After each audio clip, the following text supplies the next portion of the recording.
টাকা দিয়ে সবকিছু কেনা যায়, তাই না? সম্মান, ক্ষমতা, এমনকি তথাকথিত ভালোবাসা, সবকিছুই।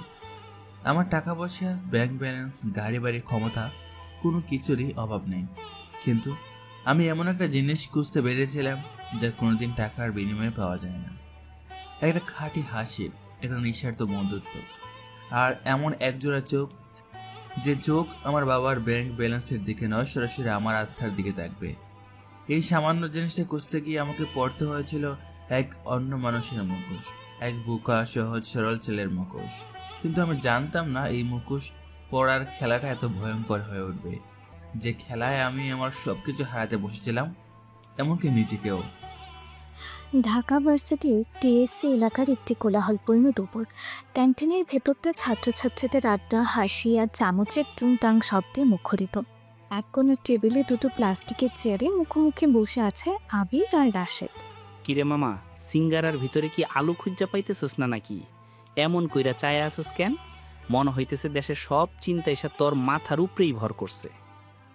রাশেদের কথায় আবিরের ধ্যান ভাঙে। সে সস লাইটের দিকে তাকিয়ে থাকা চোখ তুলে বন্ধুর দিকে তাকায়। তার মুখে এক চিলতে হাসি। আরে না, চিন্তা কম কেন? চিন্তা করে কি আর বিল গেটস হয়ে যাইমো? আমি তো হিসেব করতেছি অন্য কিছু। কি হিসাব? তোর মাথায় তো সারাদিন খালি আউল ফাউল হিসাবই ঘুরে। গত সপ্তাহে হিসাব করলি একটা মুরগি যদি দিনে 2টা কইরা ডিম দেয়, তাহলে 1 বছরে কয়টা ডিম দিব? আর সেই ডিম বেচা কেমনে বড় লোক হওয়া যায়? হইছিলি বড় লোক? আবির সিঙ্গারায় একটা কামড় বসে চিবোতে চিবোতে বলে, আরে দূর, ওই হিসাব তো ভুল আছিল। মুরগি তো আসলে রোজ ডিম দেয় না, মাঝে মধ্যে ছুটি কাটায়। কিন্তু আজকের হিসাবটা একেবারে পাকা। তুই খালি শোন। হইছে, তোর আর পাকা হিসাবে কাজ নাই। মামার কাছে চা আর সিঙ্গারার বিলটা দিবি কেমনে সেই হিসাব কর। দেখিস আবার যেন মামারে না পাম্পট্টি দিস যে মামা আজকার আইখা দেন, কালকে একসাথে দিমুলে। আরে আমার কি ফকির পাইছস? এ দেখ। আবির তাই জিন্সের প্যাকেটে হাত ঢুকিয়ে অনেকক্ষণ খোঁজাখুঁজি করে কয়েকটা ভাঁজ করা ময়লা নোট আর কিছু কয়েন বের করে টেবিলের ওপর রাখলো। এই দেখ, 4টা সিঙ্গারা 20 টাকা আর 2 কাপ চা 10 টাকা, মোট 30 টাকা। আমার কাছে আছে একেবারে 30 টাকা। দেখলি, আজকে আমি 4 টাকার বড় লোক। এই 4 টাকা দিয়া ইচ্ছে করলে আমি দেশের অর্থনীতি ঘুরাইয়া দিতে পারি, বুঝলি? হ, বুঝছি। তোর এই 4 টাকা দিয়া ক্যান্টিনের মামাই বড় জোর আর 1 কাপ চা দিব, এর বেশি কিছু না। বাদ দে সব, সিরিয়াস কথা শুন। অ্যাসাইনমেন্টটা জমা দিছস? দিছি তো। ওই যে মফিজ স্যারটা না, আরে স্যারে তো আমার খাতা পায় একেবারে খুশি হয়ে যাইব, এমন জিনিস লিখছি না। কি এমন লেখছস? তুই তো সারা রাত বসে বসে পাবজি খেললি, আমি দেখলাম না তোর পড়ার খবর। আরে বেটা, এইখানেই তো খেলা। মফিজ স্যার তো বইয়ের পড়া পছন্দই করে না, উনি চায় বাইরের জ্ঞান। আমি গুগল থেকে এমন কয়েকটা লাইন নামাইছি না, স্যারে পইরা ভাববো আমি মনে হয় ক্লাসের সবচেয়ে জ্ঞানী পোলা। কপি পেস্ট কইরা ধরা খাইলে বুঝবি মজা। জ্ঞানী পোলা না, তখন হবি ক্লাসের সবচেয়ে বড় চোর। শুন, আমার টেনশন হইতেছে সামনের ফাইনাল পরীক্ষা নিয়ে। পাশ করতে না পারলে আব্বা আমারে বাড়ির থেকে বাইর করে দিব। দোস্ত, চিন্তা করিস না, বাড়ি থেকে বাইর করে দিলে আমার কাছে চলে আসবি।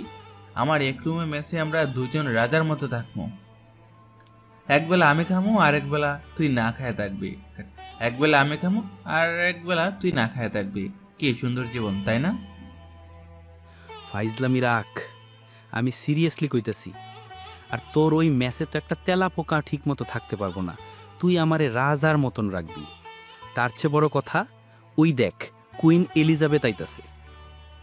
রাশেদ ইশারা করতেই আবির ঘাড় ঘুরিয়ে ক্যান্টিনের দরজার দিকে তাকায়। পুরো ক্যান্টিনের কোলাহল যেন এই মুহূর্তের জন্য থেমে গেল। সবার চোখ দরজার দিকে।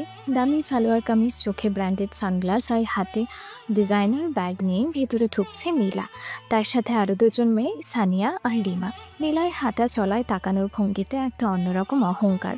তার শরীর থেকে আসা দামি পারফিউমের মিষ্টি কড়া গন্ধটা যেন ক্যান্টিনের সিঙ্গারা চপের গন্ধকে মুহূর্তেই ছাপিয়ে গেল। আবির ফিসফিস করে বলে, বাবা, আজকে তো পুরোই আগুন লাগাই দিছে। মনে হইতেছে ডাইরেক্ট প্যারিসের ফ্যাশন শো থেকে হাইটে আইতেছে। চুপ কর হারামজাদা, শুনলে তোর চামড়া তুইলা লবণ লাগাই দিব। এই মাইয়া হইল আনটাচেবল, এর দিকে তাকানো পাপ। এর বাপের নাকি টাকার ফ্যাক্টরি আছে। আরে রাখ তো টাকার ফ্যাক্টরি, মানুষ তো একে আসমান থেকে নামছে, দেখছস কেমনে তাকায়? মনে হয় আমরা সব পোকামাকড় আর উনি হইলেন রানী। নীলা তার বন্ধুদের নিয়ে একটি খালি টেবিলের দিকে এগিয়ে যাচ্ছিল।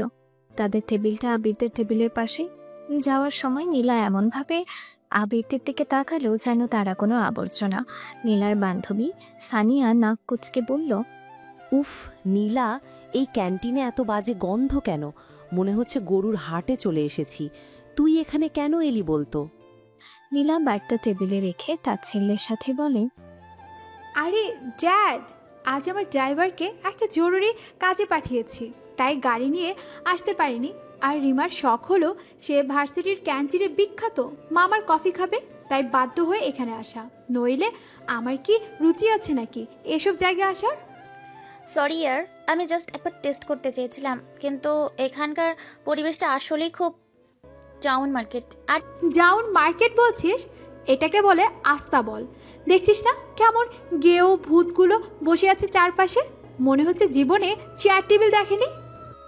নীলার শেষের কথাটা আবির আর রাশেদের কানে পরিষ্কারভাবে পৌঁছালো। রাশেদ রাগে কটমট করে আবিরের দিকে তাকালো, কিন্তু আবিরের মুখে কোনো প্রতিক্রিয়া নেই। সে শুধু মুচকি হাসছে। কিরে, তোর গায়ে লাগতেছে না? ডাইরেক্ট গেউ ভূত কইল।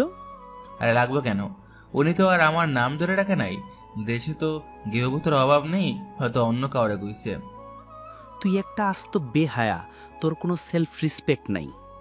দূর, সেলফ রেসপেক্ট কি পকেটে বইরা গুরুম নাকি?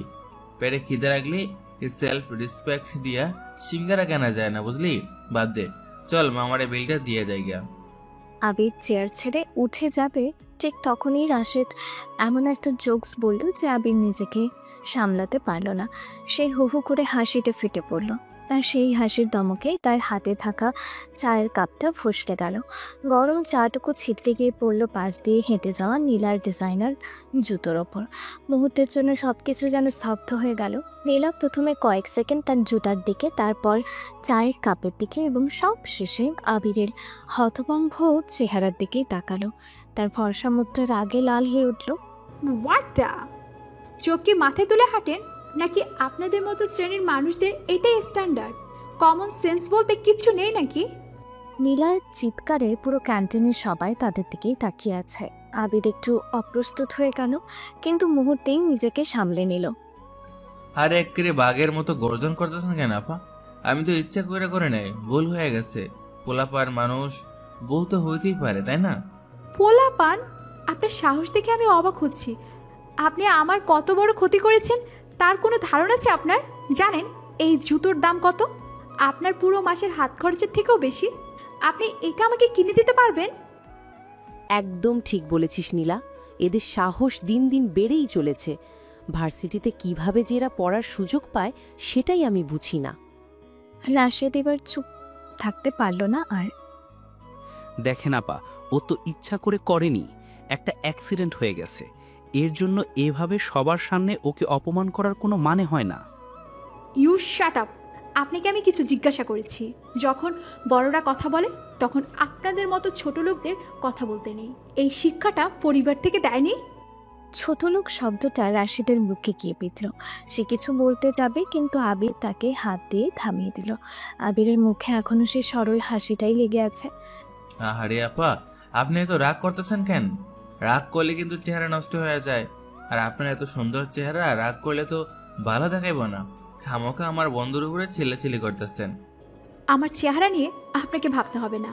আর আপনার মতো একটা ছেলের সাথে কথা বলতো আমার রুচিতে পাচ্ছে। Just look at this mess. এটা এখন আমি কিভাবে পরীক্ষা করব?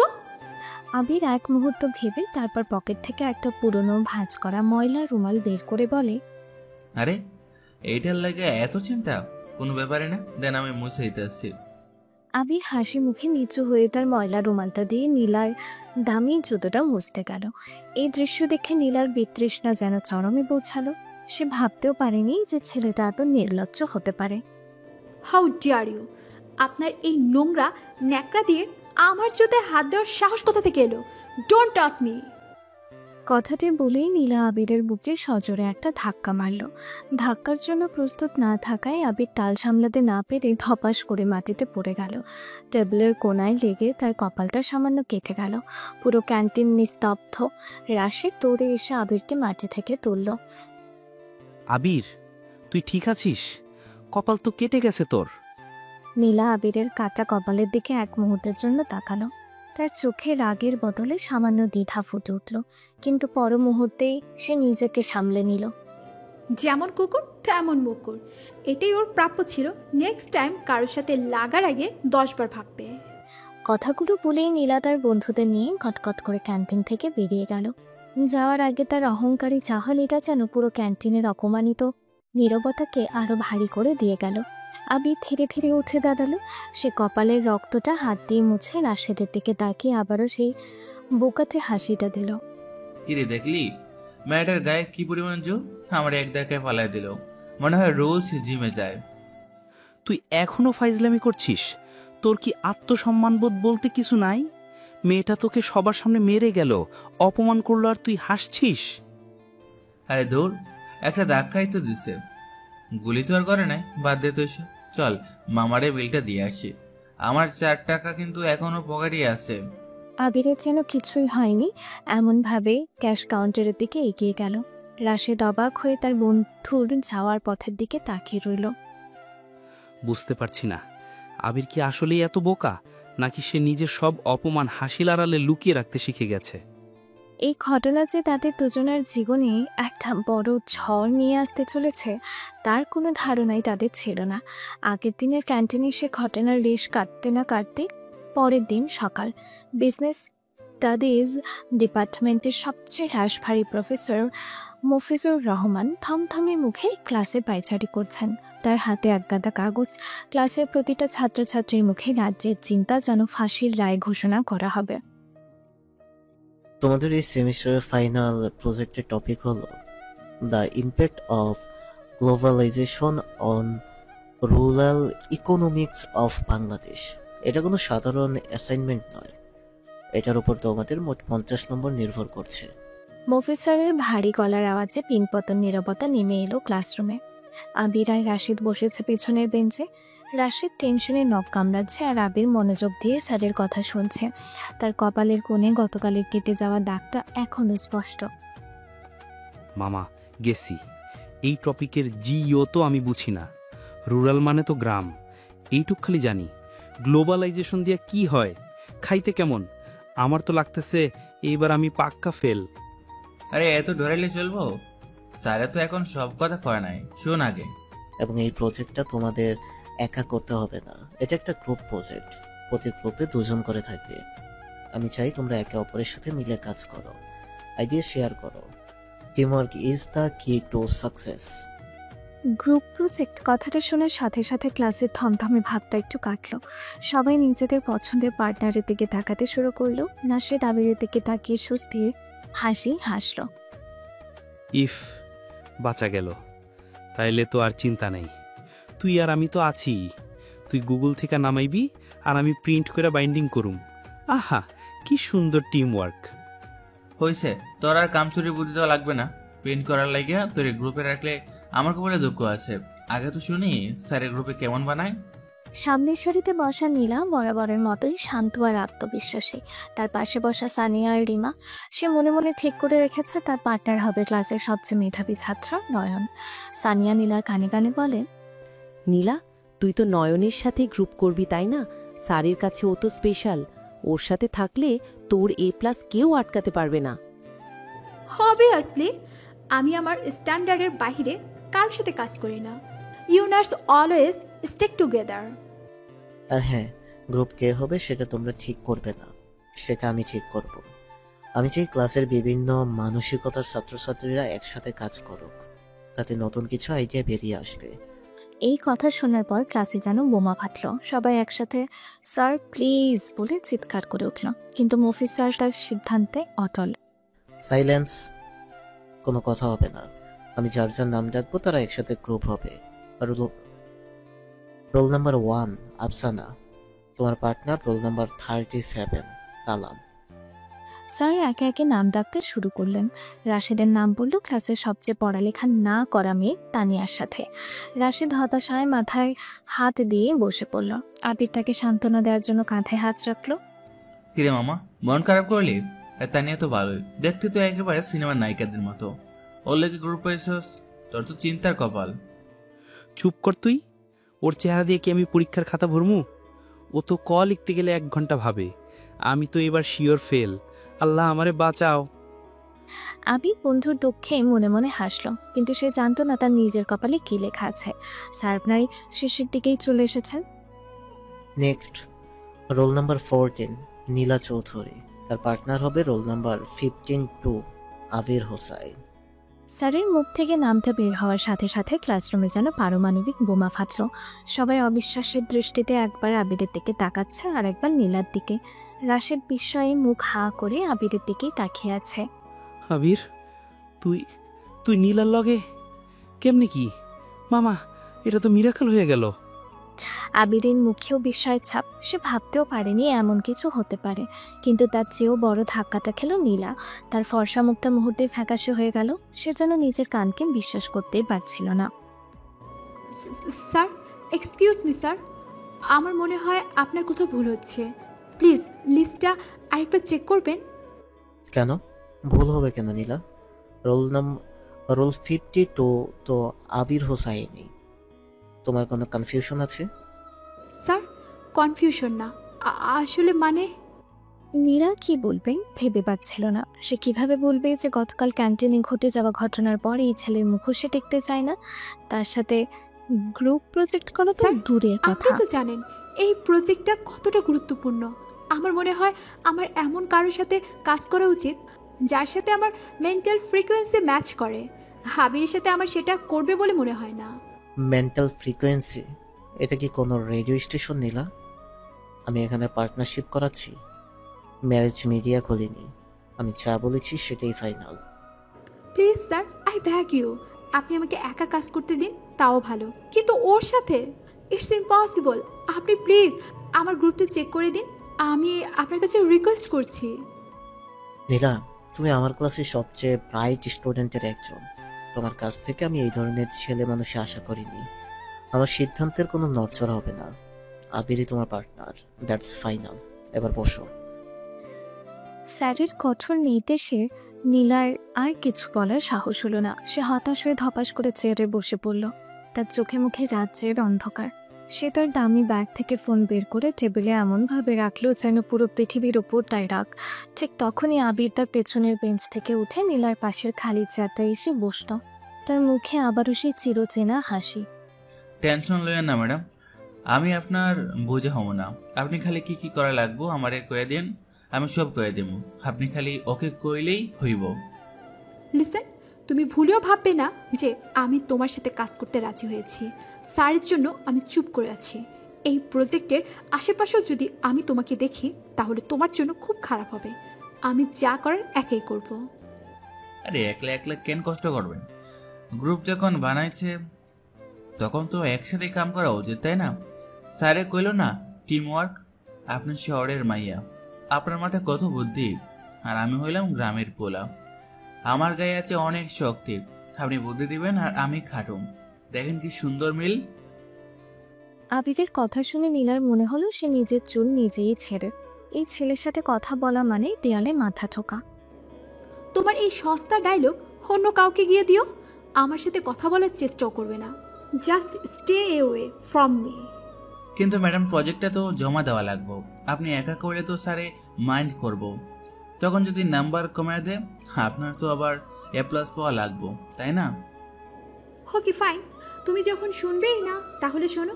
কাল বিকেলে 5টায় তুমি ভার্সিটির লাইব্রেরিতে আসবে। 1 মিনিটের জন্য লেট করবে না। আর হ্যাঁ, তোমার ওই গেও পারফিউম মেখে আসবে না। সলিড কালারের কোনো শার্ট পরে আসবে। আর আসার আগে অন্তত 2বার গোসল করে আসবে। তোমার আশেপাশে আসলেই আমার দম বন্ধ হয়ে আসে। ঠিক আছে ম্যাডাম, আপনি যা যা কইলেন সব অক্ষর অক্ষরে পালন করুন। একেরে 5বার গোসল করে আসুন, তারপর তো আর গন্ধ লাগবো না, তাই না? আবিরের এই নির্লজ্জ জবাবে নীলা আর কিছু বলার ভাষাই খুঁজে পেল না। সে রাগে অন্যদিকে মুখ ঘুরিয়ে নিল। ক্লাস শেষ হওয়ার ঘন্টা বেজে উঠল। আবির চেয়ার ছেড়ে উঠে তার বন্ধু রাশিদের কাছে ফিরে গেল। কিরে, কি কইল ম্যাডাম? রাজি এসে তোর লগে কাজ করতে?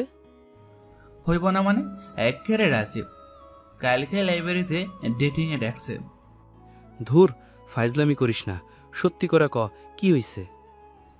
সত্যি তো কইলাম, তবে ডেটিংটা হইব বই খাতার লগে। কিন্তু দোস্ত, মায়াটার রাগ যত বেশি, দেখতে কিন্তু ততটাই সুন্দর, তাই না? আবির কথাটা বলে একটা চোখ মারল। রাশিদ অবাক হয়ে তার দিকে তাকিয়ে রইল।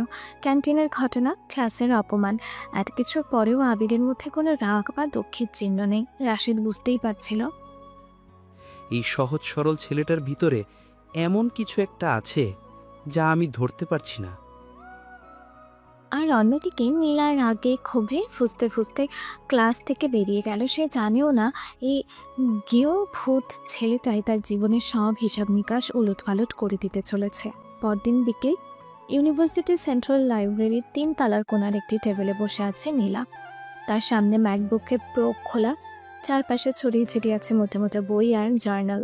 তার পরনে সাধারণ কিন্তু মার্জিত পোশাক, তবে চেহারায় বিরক্তি আর অধৈর্যের ছাপ স্পষ্ট। সে বারবার ঘড়ির দিকেই তাকাচ্ছে। 5টা বেজে 2 মিনিট, এখনো আসার নামই নেই। বলেছিলাম না 1 মিনিটও লেট না করতে। এদের সময় জ্ঞান বলে কিচ্ছু থাকে না, জাস্ট আনবিলিভেবল। নীলা আপন মনে গজগজ করতে করতে ল্যাপটপের স্ক্রিনে চোখ রাখল। ঠিক তখনই তার সামনে একটা ছায়া পড়ল। সে মুখ তুলে তাকাতেই দেখলো আবির দাঁড়িয়ে আছে। তার পরনে একটা নীল রঙের সাদামাটা শার্ট, যেটা সম্ভবত তার সেরা পোশাক হিসেবেই বেছে নিয়েছে। চুলগুলো ভেজা, আঁচড়ানো, মুখে সেই পরিচিত সরল হাসি।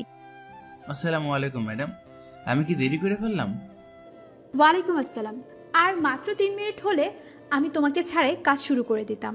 নেক্সট টাইম থেকে সময় মতো আসবে।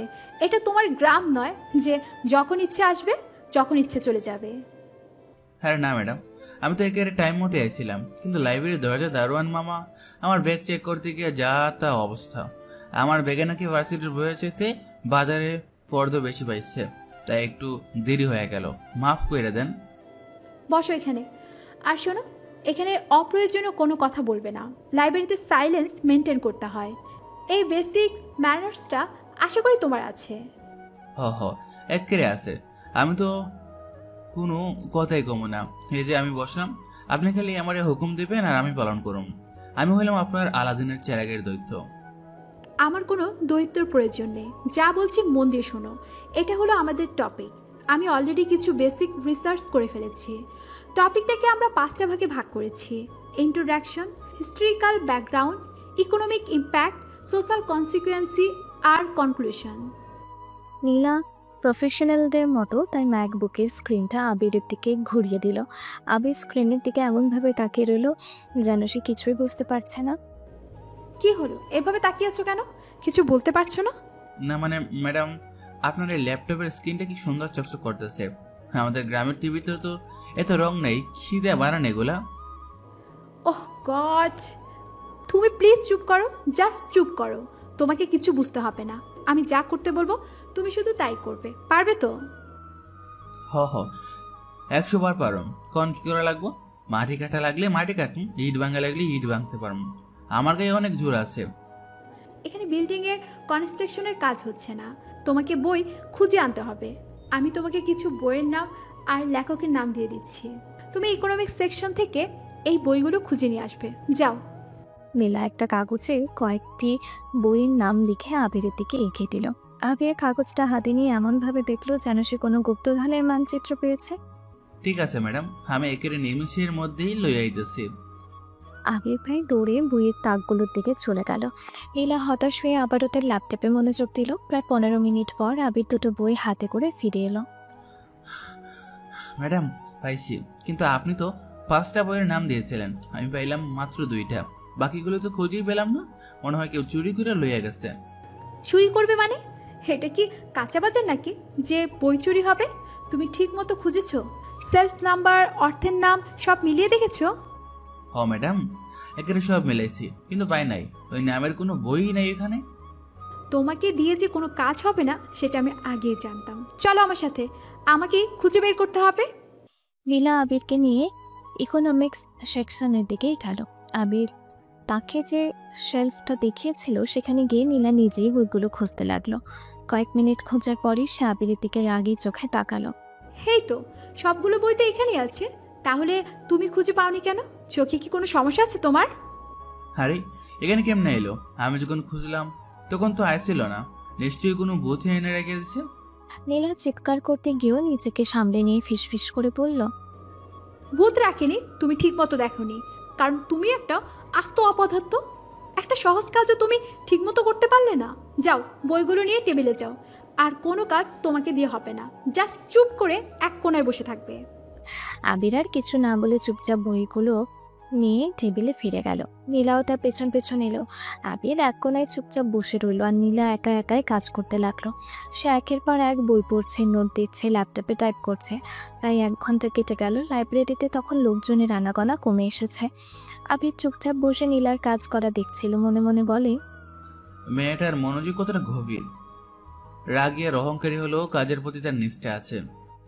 কাজ করতে করতে নীলা একটা জায়গায় এসে আটকে গেল। সে বাংলাদেশের গ্রামীণ অর্থনীতির উপর বিশ্বায়নের প্রভাব নিয়ে একটা ডেটা চার্ট বিশ্লেষণ করার চেষ্টা করছিল, কিন্তু কিছুতেই মিলাতে পারছিল না। জার্নালের জটিল পরিসংখ্যান আর গ্রাফটা তাকে বিভ্রান্ত করে দিচ্ছিল। উফ, হোয়াট ইজ দিস? এই ডেটা পয়েন্টটা এখানে কেন? আর এই গ্রাফের এক্সপোনেনশিয়াল গ্রোথটা তো কোনো থিওরির সাথেই মিলছে না। হোয়াটস রং? নীলা কয়েকবার চেষ্টা করেও যখন ব্যর্থ হলো তখন সে হতাশ হয়েই চুলে হাত চালালো। তার বিরক্তি আর অসহায়ত্ব দেখে আবির একবার আর চুপ করে বসে থাকতে পারল না। ম্যাডাম, কিছু কি হয়েছে? আপনার খুব চিন্তিত লাগতেছে। তোমাকে না বলেছি চুপ করে থাকতে? আমি একটা প্রবলেমে পড়েছি, সেটা তোমার মতো মানুষের পক্ষে বোঝা সম্ভব না। So don't disturb me. যদি কিছু মনে না করেন, আমি কি একবারে দেখতে পারি? মানে কি সমস্যা হয়েছে? তুমি তুমি দেখবে? যে ছেলে বইয়ের তাক থেকে বই খুঁজে বের করতে পারে না, সে আবার ইকোনমিক্সের জটিল যেটা অ্যানালাইসিস বুঝবে? Don't joke. আরে যোগ করুন কেন? একবার দেখাইতে তো আর দোষ নেই। যদি কিছু করতে না পারি তাহলে নাই, কিন্তু চেষ্টা করে তো দেখতে পারি, তাই না? আমাদের গ্রামের স্কুলের মাস্টার কইতো চেষ্টা করলে নাকি ভাগও মারা যায়। আবিরের এই অদ্ভুত যুক্তিতে নীলার কেন জানি একটু মায়া হলো। সে ভাবলো, দেখাই যাক না এই গেও ভূতটা কি বুঝে। ওকে ফাইন, দেখো, কিন্তু যদি 1 মিনিটের বেশি সময় নাও তাহলে আমি কিন্তু তোমাকে এখান থেকে বের করে দেব। নীলা ল্যাপটপটা আবিরের দিকে ঘুরিয়ে দিল। আবির চেয়ারটা টেনে স্ক্রিনের কাছে ঝুঁকে পড়ল। সে কয়েক সেকেন্ড গ্রাফ আর ডেটাগুলোর দিকে মনোযোগ দিয়ে তাকিয়ে রইল। তার চোখ দুটো স্থির, মুখে কোনো হাসি নেই। এই প্রথম নীলা আবিরকে এত সিরিয়াসভাবে কিছু দেখতে দেখল। আবির কিছুক্ষণ পর খুব স্বাভাবিক গলায় বলল, ম্যাডাম, আপনি তো একটা ছোট ভুল করতেছেন। ভুল? আমি কি ভুল? আপনি তো র ডেটা লইয়া কাজ করতেছেন, কিন্তু এই জার্নালের ফুট নোটে তো লেখে আছে এই ডেটাটারে সিজনালি অ্যাডজাস্ট করে নিতে হইব, কারণ আমাদের দেশের গ্রামের অর্থনীতি তো ফসলের মৌসুমের উপর অনেকখানি নির্ভর করে। আপনি যদি সিজনাল ফ্যাক্টরটা বাদ না দেন তাইলে তো হিসেব গরমিল হইবই। আবিরের কথা শুনে নীলা বিস্ময়ে হতবাক হয়ে গেল। সে দ্রুত জার্নালের ফুটনোটের দিকে তাকালো এবং দেখলো আবির যা বলছে তা অক্ষরে অক্ষরে সত্যি। এতক্ষণ ধরে এই ছোট কিন্তু গুরুত্বপূর্ণ বিষয়টা খেয়ালই করেনি সে। আর এই গ্রাফটা তো লগারিদমিক স্কেলে আঁকা। আপনি হয়তো নর্মাল স্কেল ভাইবা হিসেব করতেছেন, তাই আপনার কাছে এটা এক্সপেন্সিয়াল মনে হইতেছে। এটা আসলে একটা স্টেডি গ্রোথ রেট দেখাইতেছে। আপনি যদি ডেটাটারে অ্যাডজাস্ট কইরা নতুন কইরা প্লট করেন তাহলে দেখবেন সব থিওরির লগেই মিলে যাইব। আবির খুব সহজভাবে কথাগুলো বলে আবার তার ছেড়ে গিয়ে বসলো, কিন্তু নীলা যেন বরফের মতো জমে গেছে। সে অবিশ্বাসী দৃষ্টিতে একবার আবিরের দিকে তাকাচ্ছে আর একবার ল্যাপটপের স্ক্রিনের দিকে। তার মাথায় কাজ করছে না। যে ছেলেকে আমি একটা অশিক্ষিত গেও ভূত ভেবেছি, সে কিভাবে ইকোনমিক্সের এত জটিল একটা বিষয় এত সহজে ধরে ফেললো?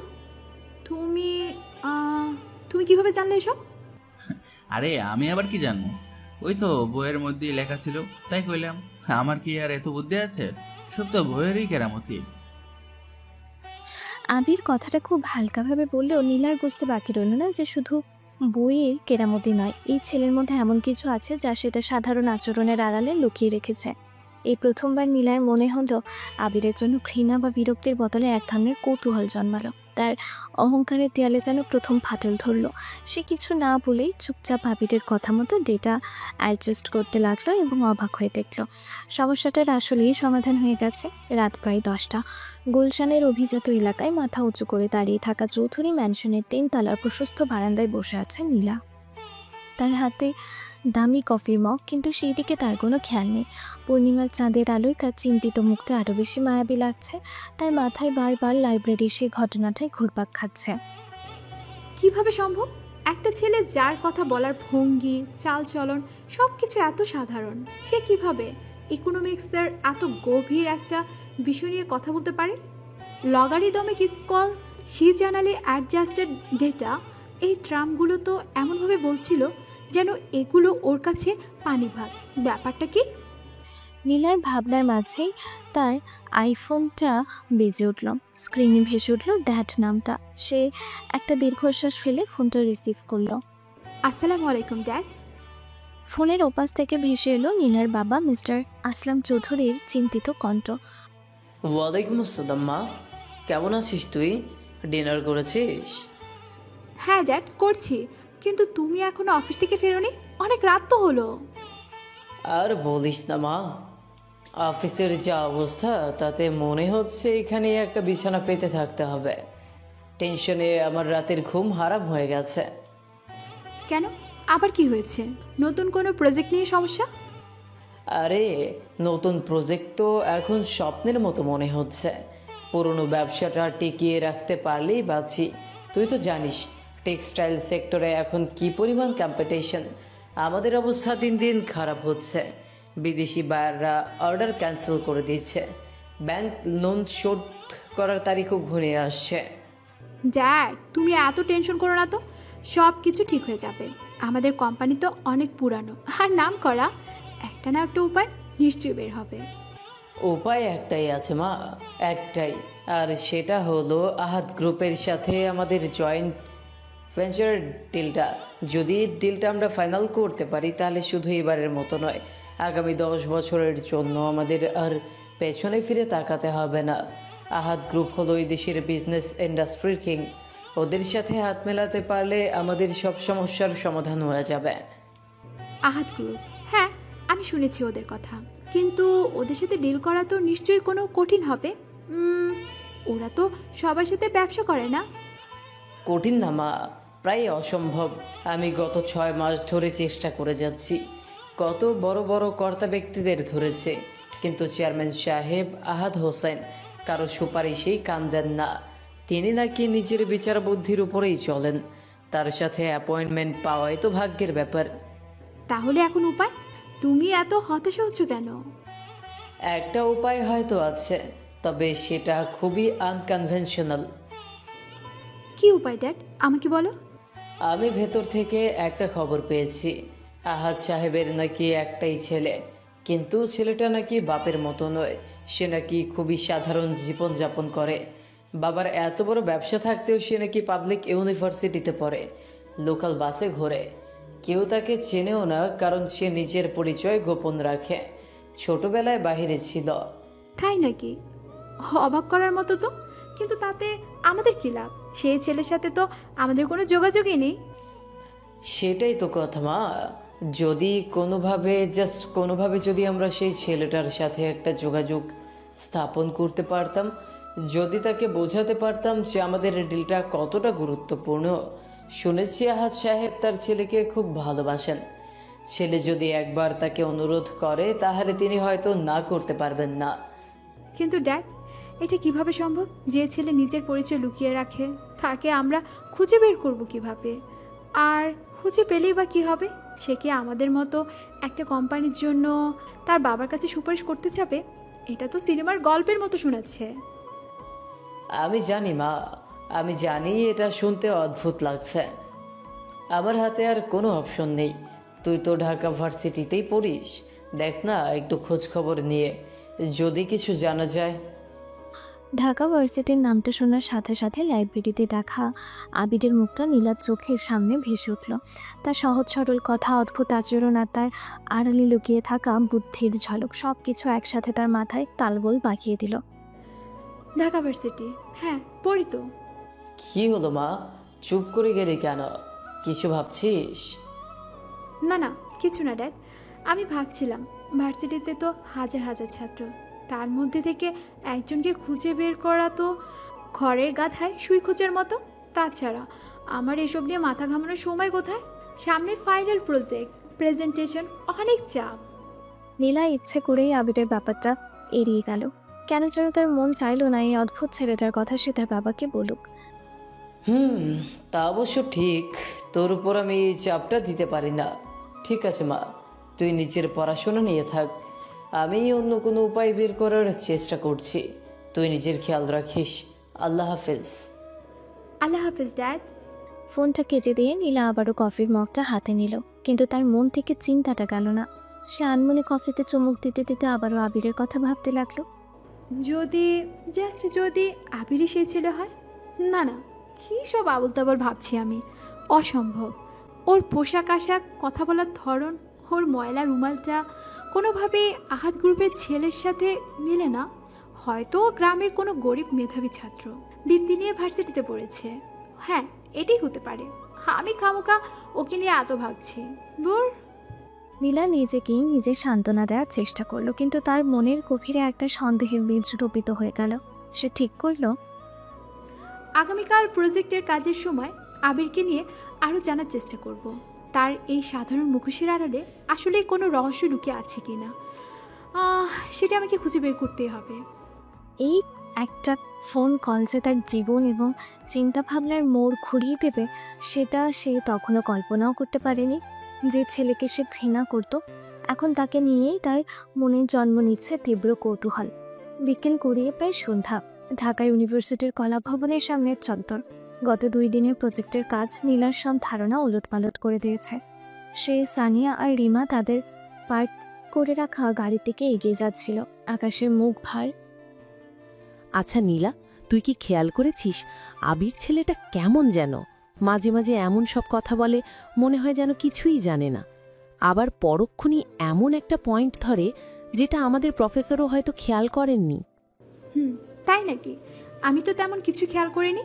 আমার কাছে তো ওকে আগের মতোই একটা গেও ভূত মনে হয়। না, তুই মিথ্যে বলছিস। সেদিন লাইব্রেরিতেও ও তোকে যেভাবে হেল্প করলো, তারপর থেকে তুই কেমন জানি চুপচাপ হয়ে গিয়েছিস। ঘটনা কি বলতো? তোদের মধ্যে কিছু চলছে নাকি? What rubbish! আমাদের সাথে চলবে ওর মতো একটা ছেলের, যার একটা ঠিকঠাক শার্ট কেনার পয়সা নেই। Don't even think about it.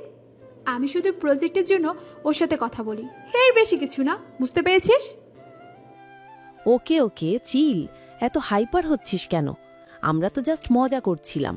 চল, আজ রাতে ক্লাব মিররে পার্টি আছে, মুড ফ্রেশ হয়ে যাবে। হ্যাঁ, যাওয়া যেতে পারে, কিন্তু তার আগে আমাকে বাড়ি ফিরতে হবে। আকাশের অবস্থা দেখেছিস? মনে হচ্ছে আজ ঢাকা শহরে ভেসে যাবে। কথা বলতে বলতেই তারা গাড়ির কাছে পৌঁছে যায়। নীলা ড্রাইভিং সিটে বসে গাড়ি স্টার্ট দিতেই একটা অদ্ভুত ঘর ঘর শব্দ হলো। কয়েকবার চেষ্টার পর গাড়িটা স্টার্ট নিল বটে, কিন্তু তার একটা রেশ রয়েই গেল। ভার্সিটি এলাকা ছেড়ে শাহবাগের দিকে এগোতেই ঝুম বৃষ্টি নামল। ও শিট, কি ভয়ঙ্কর বৃষ্টি! আমার নতুন ড্রেসটার কি হবে? আজই তো এটা কিনলাম। চুপ কর তো, এখন ড্রেসের চিন্তা বাদ দিয়ে দোয়া কর যেন ঠিকঠাকভাবে বাড়ি পৌঁছাতে পারি। নীলার কথা শেষ না হতে হতেই শাহবাগ মোড়ের সিগন্যালে এসে গাড়িটা একটা বড় ঝাঁকুনি দিয়ে পুরোপুরি বন্ধ হয়ে গেল। পেছনের গাড়িগুলো একটানা হর্ন বাজিয়ে চলেছে। হাই আল্লাহ, এখন কি হবে? মাঝ রাস্তায় গাড়ি নষ্ট হয়ে গেল, আমি তো কিছুই বুঝতে পারছি না। নীলার আগে স্টিয়ারিং হুইলে একটা ঘুষি মেরে বলে, ড্যাম ইট! আমি জানতাম এমন কিছুই হবে। সকাল থেকে প্রবলেম করছিল, ড্যাডকে বলছিলাম। উফ! এমন সময় একজন ট্রাফিক পুলিশ তাদের গাড়ির জানালায় টোকা দিল। গাড়ি নষ্ট হয়ে গেছে, দেখতে পাচ্ছেন না? আমি কিভাবে সাইড করব? শেষ পর্যন্ত ট্রাফিক পুলিশ আর আশেপাশে কয়েকজন লোকের সাহায্যে গাড়িটা কোনো মতে ঠেলে রাস্তার একপাশে নেওয়া হলো। কিন্তু ততক্ষণে যা হওয়ার হয়ে গেছে। তারা এখন মুষলধারে বৃষ্টির মধ্যে মাঝ রাস্তায় আটকে পড়েছে। সানিয়া ফোনে কথা বলছে আর তার বয়ফ্রেন্ডের সাথে। হ্যালো রনি, তুমি কোথায়? ইমিডিয়েটলি গাড়ি নিয়ে শাহবাগে চলে আসো, আমি এখানে ফেসে গেছি। হ্যাঁ, নীলার গাড়ি ব্রেকডাউন করেছে। ওকে, আই এম ওয়েটিং। সানিয়া ফোনে কথা শেষ করে বলে, সরি নীলা, রনি এসে আমাকে পিক করে নেবে, তুই কিছু মনে করিস না প্লিজ, আমার একটা জরুরি কাজ আছে। আমারও ড্রাইভারকে কল দিতে হবে, তুই ম্যানেজ করে নিতে পারবি তো নীলা? It's okay. নীলা আর কোনো উত্তর দেওয়ার আগেই তারা একে একে চলে গেল।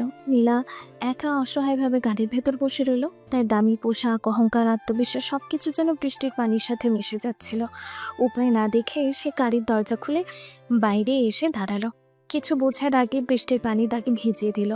ঠিক তখনই একটা কালো ছাতা তার মাথার উপর এসে পড়ল।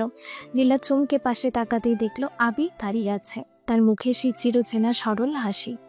কি ব্যাপার ম্যাডাম, আপনার উড়োজাহাজকে রাস্তায় ল্যান্ড করছে নাকি?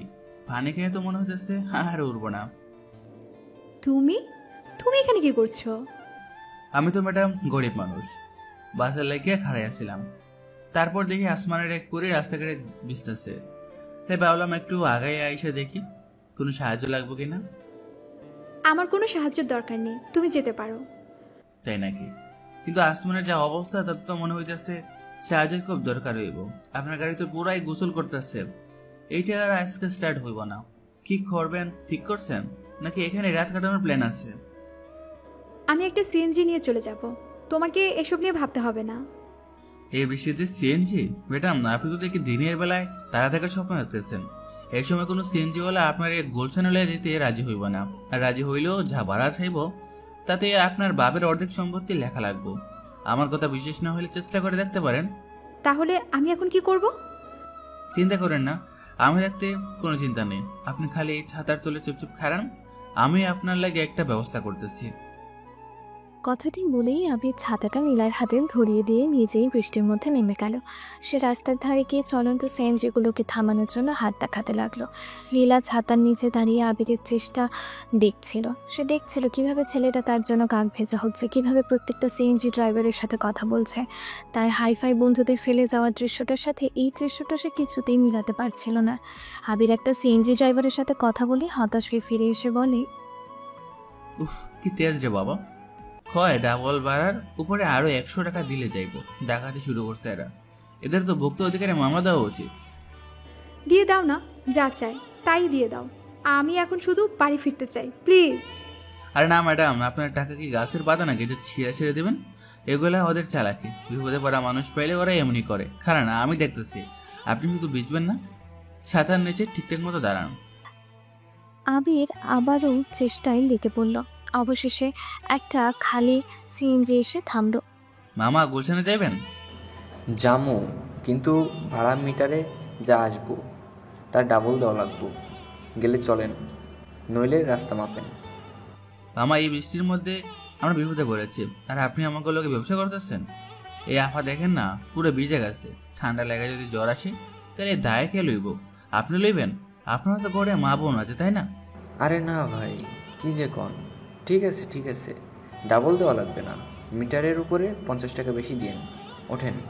আবির খুশি হয়ে নীলার দিকে তাকিয়ে বলে, এই তো মামা, আপনি তো একেবারে মনের কথা কইছেন। আসেন ম্যাডাম, ওটা পড়েন। আবির সিএনজির দরজাটা খুলে দিল। নীলা কোনো কথা না বলে ভেতরে গিয়ে বসলো।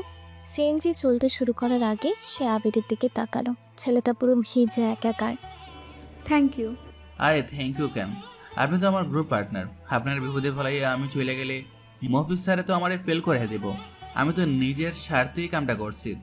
এখন যদি এর লাগে একটা ধন্যবাদ দেন তাহলে আর না করতে পারি না। আবিরের এই মজার উত্তরে নীলা আর হাসি চেপে রাখতেই পারল না। সে মৃদু হাসলো। এই প্রথম আবিরের কোনো কথাই সে মন থেকে হাসলো। তোমার ছাতাটা নিয়ে যাও, তুমি তো পুরো ভিজে গেছো, তোমার ঠান্ডা লেগে যাবে। আরে না ম্যাডাম, আমার কিছু হইব না। আমরা হইলাম গ্রামের পোলা, বৃষ্টি বাদলে আমাকে কিছু হয় না। আপনি ছাতাটা রাখেন, কালকে ভার্সিটি ফেরত দিন।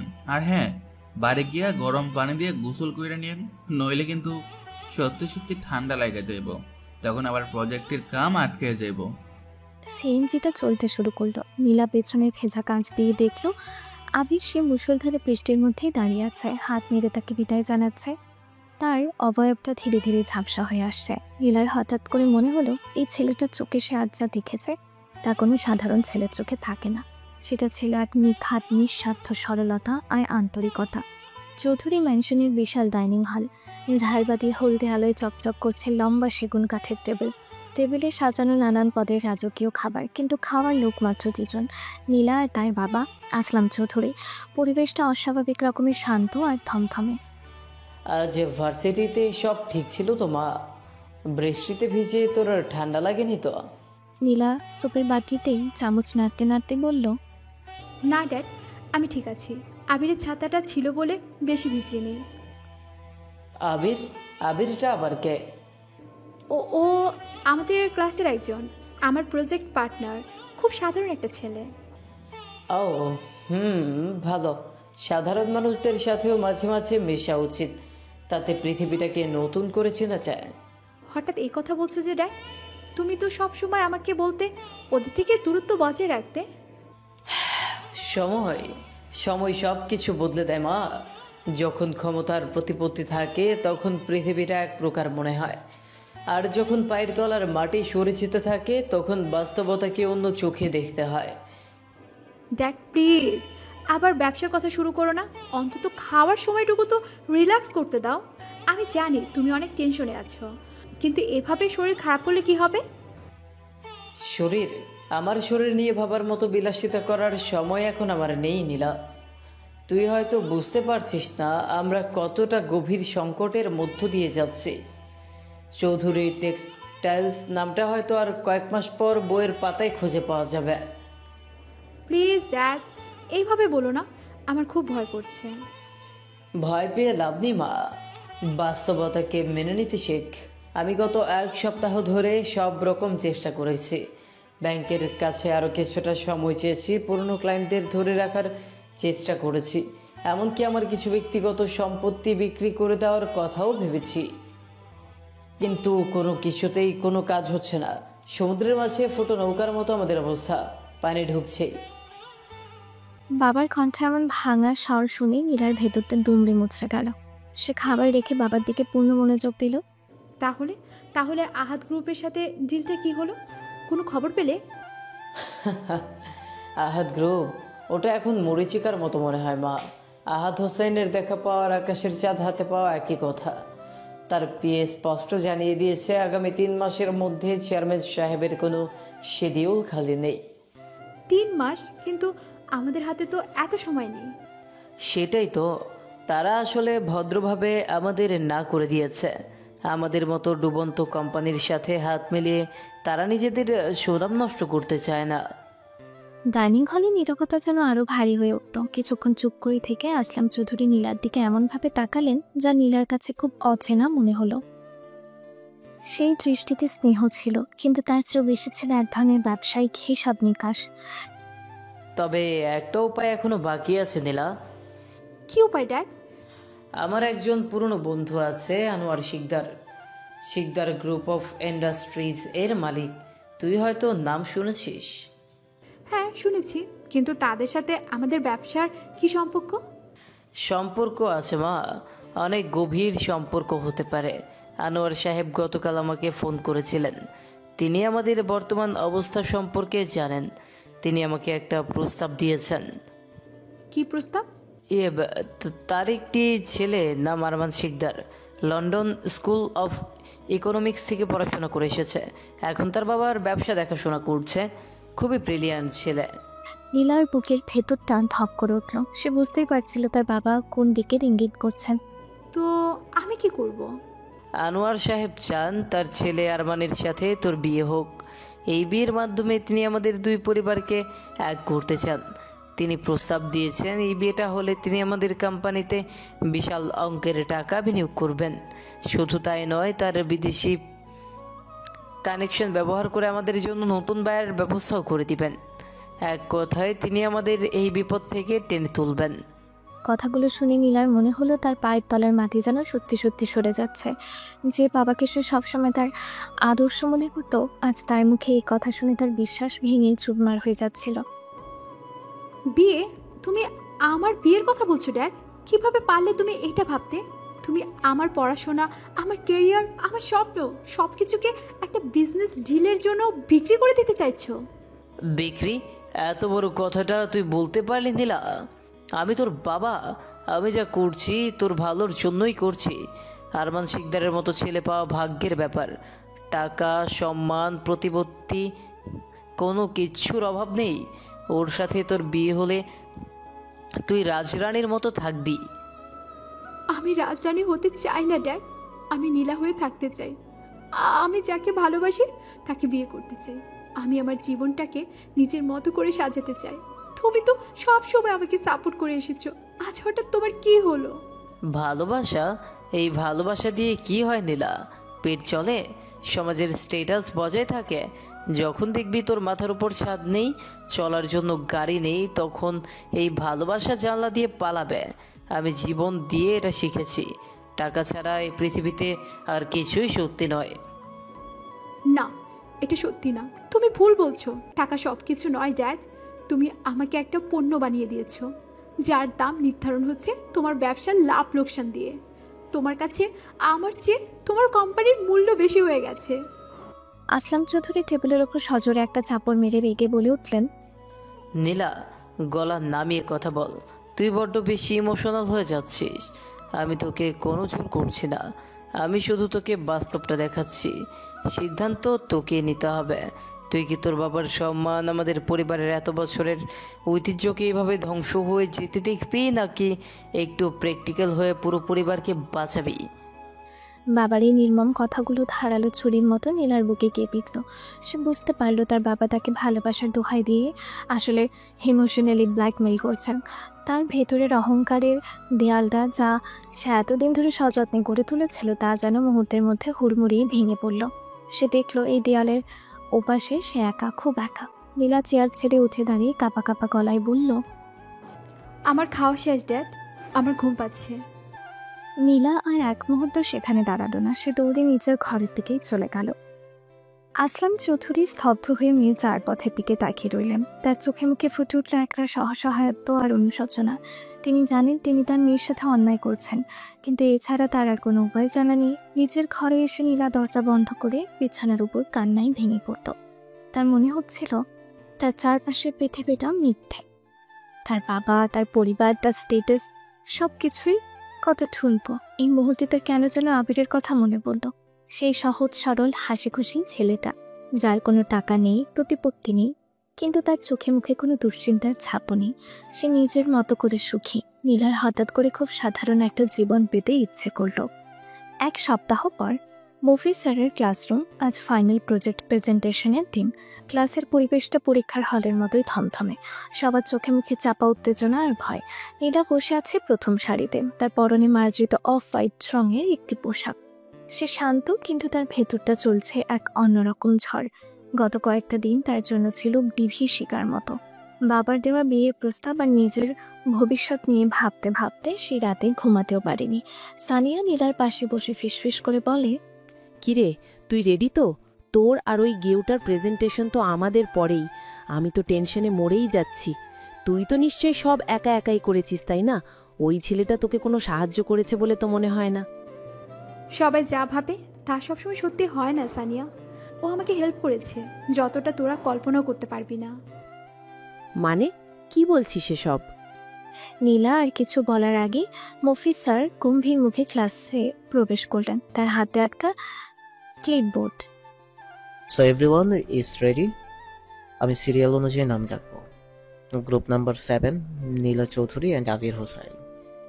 You are next. Please come to the tyres. নামটা শোনার সাথে সাথে ক্লাসের সবার দৃষ্টি ঘুরে গেল নীলা আর আবিরের দিকে। আবির পেছনের বেঞ্চ থেকে উঠে দাঁড়ালো। তার পরনে সেই নীল শার্টটা, যেটা সে সেদিন লাইব্রেরিতে পড়ে এসেছিল, তবে আজ সেটা বেশ পরিষ্কার এবং ইস্ত্রি করা। সে নীলার দিকে তাকিয়ে একটা আত্মবিশ্বাসের হাসি দিল। চলেন ম্যাডাম, ডরায়েন না, যা হওয়ার ভালোই হইব ইনশাল্লাহ। আমার ভয় করছে না আবির, আমার নিজের উপর বিশ্বাস আছে, আর তোমার উপরও। আবির একটু অবাক হলেও তার মুখের হাসিটা আরো চওড়া হলো। তারা দুজন একসাথে প্রেজেন্টেশন দেওয়ার জন্য ডায়াসের দিকে এগিয়ে গেল। ক্লাসের সবাই, বিশেষ করে রাশেদ, অবাক হয়ে সেই দৃশ্য দেখছিল। রাশেদ তার পাশের বন্ধুকে কোণে দিয়ে খোঁচা মেরে বলল, কিরে দেখলি ম্যাডাম এখন আবির হয়ে গেল কবে? কাহিনী তো দেখি অনেক দূর আগায় গেছে। প্রেজেন্টেশন শুরু হলো।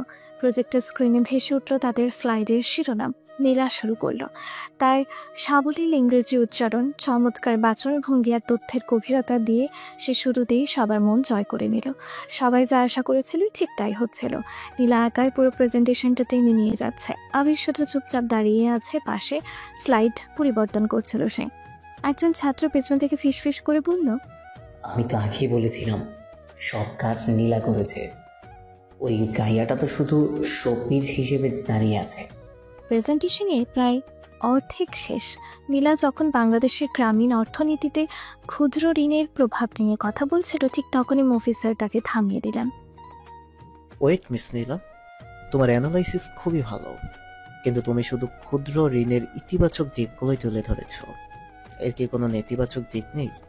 বিশেষ করে প্রান্তিক চাষিদের ওপর এর কোনো লং টার্ম নেগেটিভ ইম্প্যাক্ট কি তোমরা খুঁজে পেয়েছো?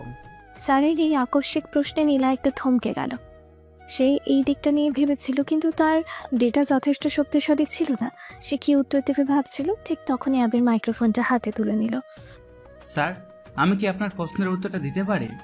পুরো ক্লাস অবাক হয়ে গেল। মফিজ স্যারও ভ্রুকুচকে আবিরের দিকে তাকালেন। Sure mister Hossain, please go ahead. Sir, আপনি একেবারে ঠিক কথাটাই ধরছেন। আমরা খালি শুনতে পাই ক্ষুদ্র ঋণ দিয়া মানুষের উপকার হয়েছে, কিন্তু এর একটা খারাপ দিকও আছে, যারে আমরা বুঝতে পারি ঋণের ফাঁদ। ধরেন একজন কৃষক তার জমিতে ফসল লাগানোর লাগিয়া লোন নিল, কিন্তু সেই বছর যদি বন্যা বা খরা হয়, তার তো সব ফসল নষ্ট হয়ে গেল। সে তো তখন আসল টাকা তো দূরের কথা, সুদের টাকাও দিতে পারবো না। আবির কথাগুলো এত সহজভাবে বলছিল যে ক্লাসের সবাই মন্ত্রমুগ্ধের মতো শুনছিল। তখন সে কি করে? সে আরেকটা এজেন্সি থেকে আরো বেশি সুদে আরেকটা লোন নেয়, আগের লোনটা শোধ করার লাগিয়া। এইভাবে সে একটার পর একটা লোনের চক্করে পড়ে যায়। তার নিজের জমি জমা ঘরবাড়ি সব চলে যায়, কিন্তু লোন আর সুদ হয় না। বিশ্বায়নের ফলে বড় বড় কোম্পানিগুলো যখন হাইব্রিড বীজ আর সার কৃষকের হাতে তুলে দিচ্ছে, তখন তার খরচ আরো বাইরে গেছে, কিন্তু ফসলের দাম তো আর সেই হিসাবে বাড়ে নাই। ফলে এই ক্ষুদ্র ঋণ অনেক কৃষকের লাগিয়া আশীর্বাদের বদলে অভিশাপ হইয়া দেখা দেয়। আবির যখন কথা শেষ করলো, তখন পুরো ক্লাসরুম পিনপতন নীরবতা। মফিজ স্যারের মতো কঠিন একজন মানুষের মুখেও ফুটে উঠল মুগ্ধতার ছাপ। নীলা অবাক হয়ে আবিরের দিকে তাকিয়েছিল। এই আবিরকে সে চেনে না। এই কণ্ঠস্বর, এই বিশ্লেষণ, এই গভীরতা সবকিছুই তার কাছে নতুন। Excellent point mister Abir Hossain, very well explained. Impressed. এরপর শুরু হলো প্রশ্নোত্তর পর্ব। ক্লাসের ছাত্রছাত্রীরা একের পর এক কঠিন প্রশ্ন করতে লাগলো। সবাই ভেবেছিল তারা নীলাকে আটকানোর জন্য প্রশ্ন করছে, কিন্তু নীলার আগেই আবি প্রতিটি প্রশ্নের উত্তর দিয়ে দিচ্ছিল। সে শুধু বইয়ের ভাষায় নয়, বরং বাস্তব উদাহরণ, গ্রামের মানুষের জীবনের গল্প দিয়ে এমনভাবে উত্তরগুলো দিচ্ছিল যে প্রশ্নকর্তারা আর পাল্টা প্রশ্ন করার সুযোগই পাচ্ছিল না। প্রেজেন্টেশন শেষ হলে পুরো ক্লাস, এমনকি মফিজ স্যারও দাঁড়িয়ে তাদের জন্য হাততালি দিলেন। এটা এই ক্লাসের ইতিহাসে এক বিরল ঘটনা। Fantastic presentation. আমি আজ পর্যন্ত যতগুলো প্রেজেন্টেশন দেখেছি তার মধ্যে এটা অন্যতম সেরা। Well done both of you. এই প্রজেক্টে তোমাদের A+ কনফার্ম। জয়ের আনন্দে নীলার চোখে পানি এসে গেল। সে আবিরের দিকে তাকালো। আবিরের মুখে কোনো অহংকার নেই, আছে শুধু সেই পরিচিত মিষ্টি আর সরল হাসিটা। যেন এত বড় একটা সাফল্যের পরেও তার কোনো হেলদোল নেই। এই হাসিটা নীলার হৃদয়কে যেন নতুন করে ছুঁয়ে গেল। প্রেজেন্টেশনের 2 দিন পর সকাল 11টা নীলা তার বাবা আসলাম চৌধুরীর সাথে গুলশানের সবচেয়ে উঁচু আর আধুনিক বিল্ডিংগুলোর একটি আহাদ টাওয়ারের 35 তলার রিসেপশনে বসে আছে। নীলার পরনে ফর্মাল পোশাক, কিন্তু তার মনে একরাশ দ্বিধার প্রশ্ন। ড্যাড, আমি এখনো বুঝতে পারছি না এটা কিভাবে সম্ভব হলো। তুমি না বলেছিলে আজ সাহেবের সাথে দেখা করার জন্য 3 মাস অপেক্ষা করতে হবে? তাহলে আজ হঠাৎ করে ফাইনাল মিটিংয়ের জন্য অ্যাপয়েন্টমেন্ট কিভাবে পেলে? আমি নিজেও জানি না মা, এটা একটা মিরাকেলের মতো। গতকাল রাতে চেয়ারম্যান সাহেবের পিএস নিজে আমাকে ফোন করেছিলেন। তিনি জানালেন চেয়ারম্যান সাহেব আমাদের কোম্পানির ফাইলটা রিভিউ করেছেন এবং তিনি আমাদের সাথে আজই বসতে চান। আমি তো নিজের কানকেও বিশ্বাস করতে পারছিলাম না। কিন্তু কেন হঠাৎ করে তাদের মত পরিবর্তন হওয়ার কারণ কি? আমি জানি না, হয়তো আমাদের কোম্পানির কোনো পুরনো কাজের রেকর্ড তার চোখে পড়েছে, অথবা হয়তো আল্লাহ আমাদের দিকে মুখ তুলে চেয়েছেন। কারণ যাই হোক মা, আজ আমাদের জন্য ফাইনাল পরীক্ষা। যদি আহাদ সাহেবকে আমরা কনভিন্স করতে পারি তাহলে আমাদের আর পেছনে ফিরে তাকাতে হবে না। তাই আমিও তোকে সাথে নিয়ে করে নিয়ে এলাম। তুই আমার লাকি চার্ম। নীলার এই সব কথা ভালো লাগছিল না, তার শুধু মনে হচ্ছিল এত সহজে এত বড় একটা সমস্যার সমাধান হয়ে যাওয়াটা স্বাভাবিক নয়। এর পেছনে নিশ্চয়ই কোনো কারণ আছে। তারা কাছের দেয়াল ঘেরা বিশাল লবিতে বসে অপেক্ষা করছিল। অফিসের পরিবেশটা খুবই প্রফেশনাল আর ব্যস্ত। দামি সুটেড বুটেড কর্মকর্তারা ছোটাছুটি করছে। দেখেছিস অফিসের পরিবেশ? একেই বলে কর্পোরেট ওয়ার্ল্ড। আহাদ হোসেন নিজের হাতেই সাম্রাজ্য গড়ে তুলেছেন। কি পরিমাণ বুদ্ধি আর পরিশ্রম থাকলে এটা সম্ভব। নীলা কোনো উত্তর না দিয়ে কাঁচের দেয়ালের ভেতর দিয়ে অফিসের করিডোর দেখছিল। হঠাৎ তার চোখ দুটো একটা জায়গায় এসে আটকে গেল। সে দেখলো কয়েকজন সিনিয়র কর্মকর্তা খুব সম্মান দেখে একজনের সাথে কথা বলতে বলতে ভেতরে একটা কনফারেন্স রুম থেকে বেরিয়ে আসছে। তাদের মধ্যমণি হয়ে যে হেঁটে আসছে তাকে দেখে নীলার হৃৎপিণ্ডটা যেন এক মুহূর্তের জন্য থেমে গেল। ছেলেটার পরনে সাধারণ শর্ট প্যান্ট নয়, বরং এক দামি নেভি ব্লু রঙের ফর্মাল স্যুট। চুলগুলো নিখুঁতভাবে আঁচড়ানো, পায়ে চকচকে অক্সফোর্ড জুতো।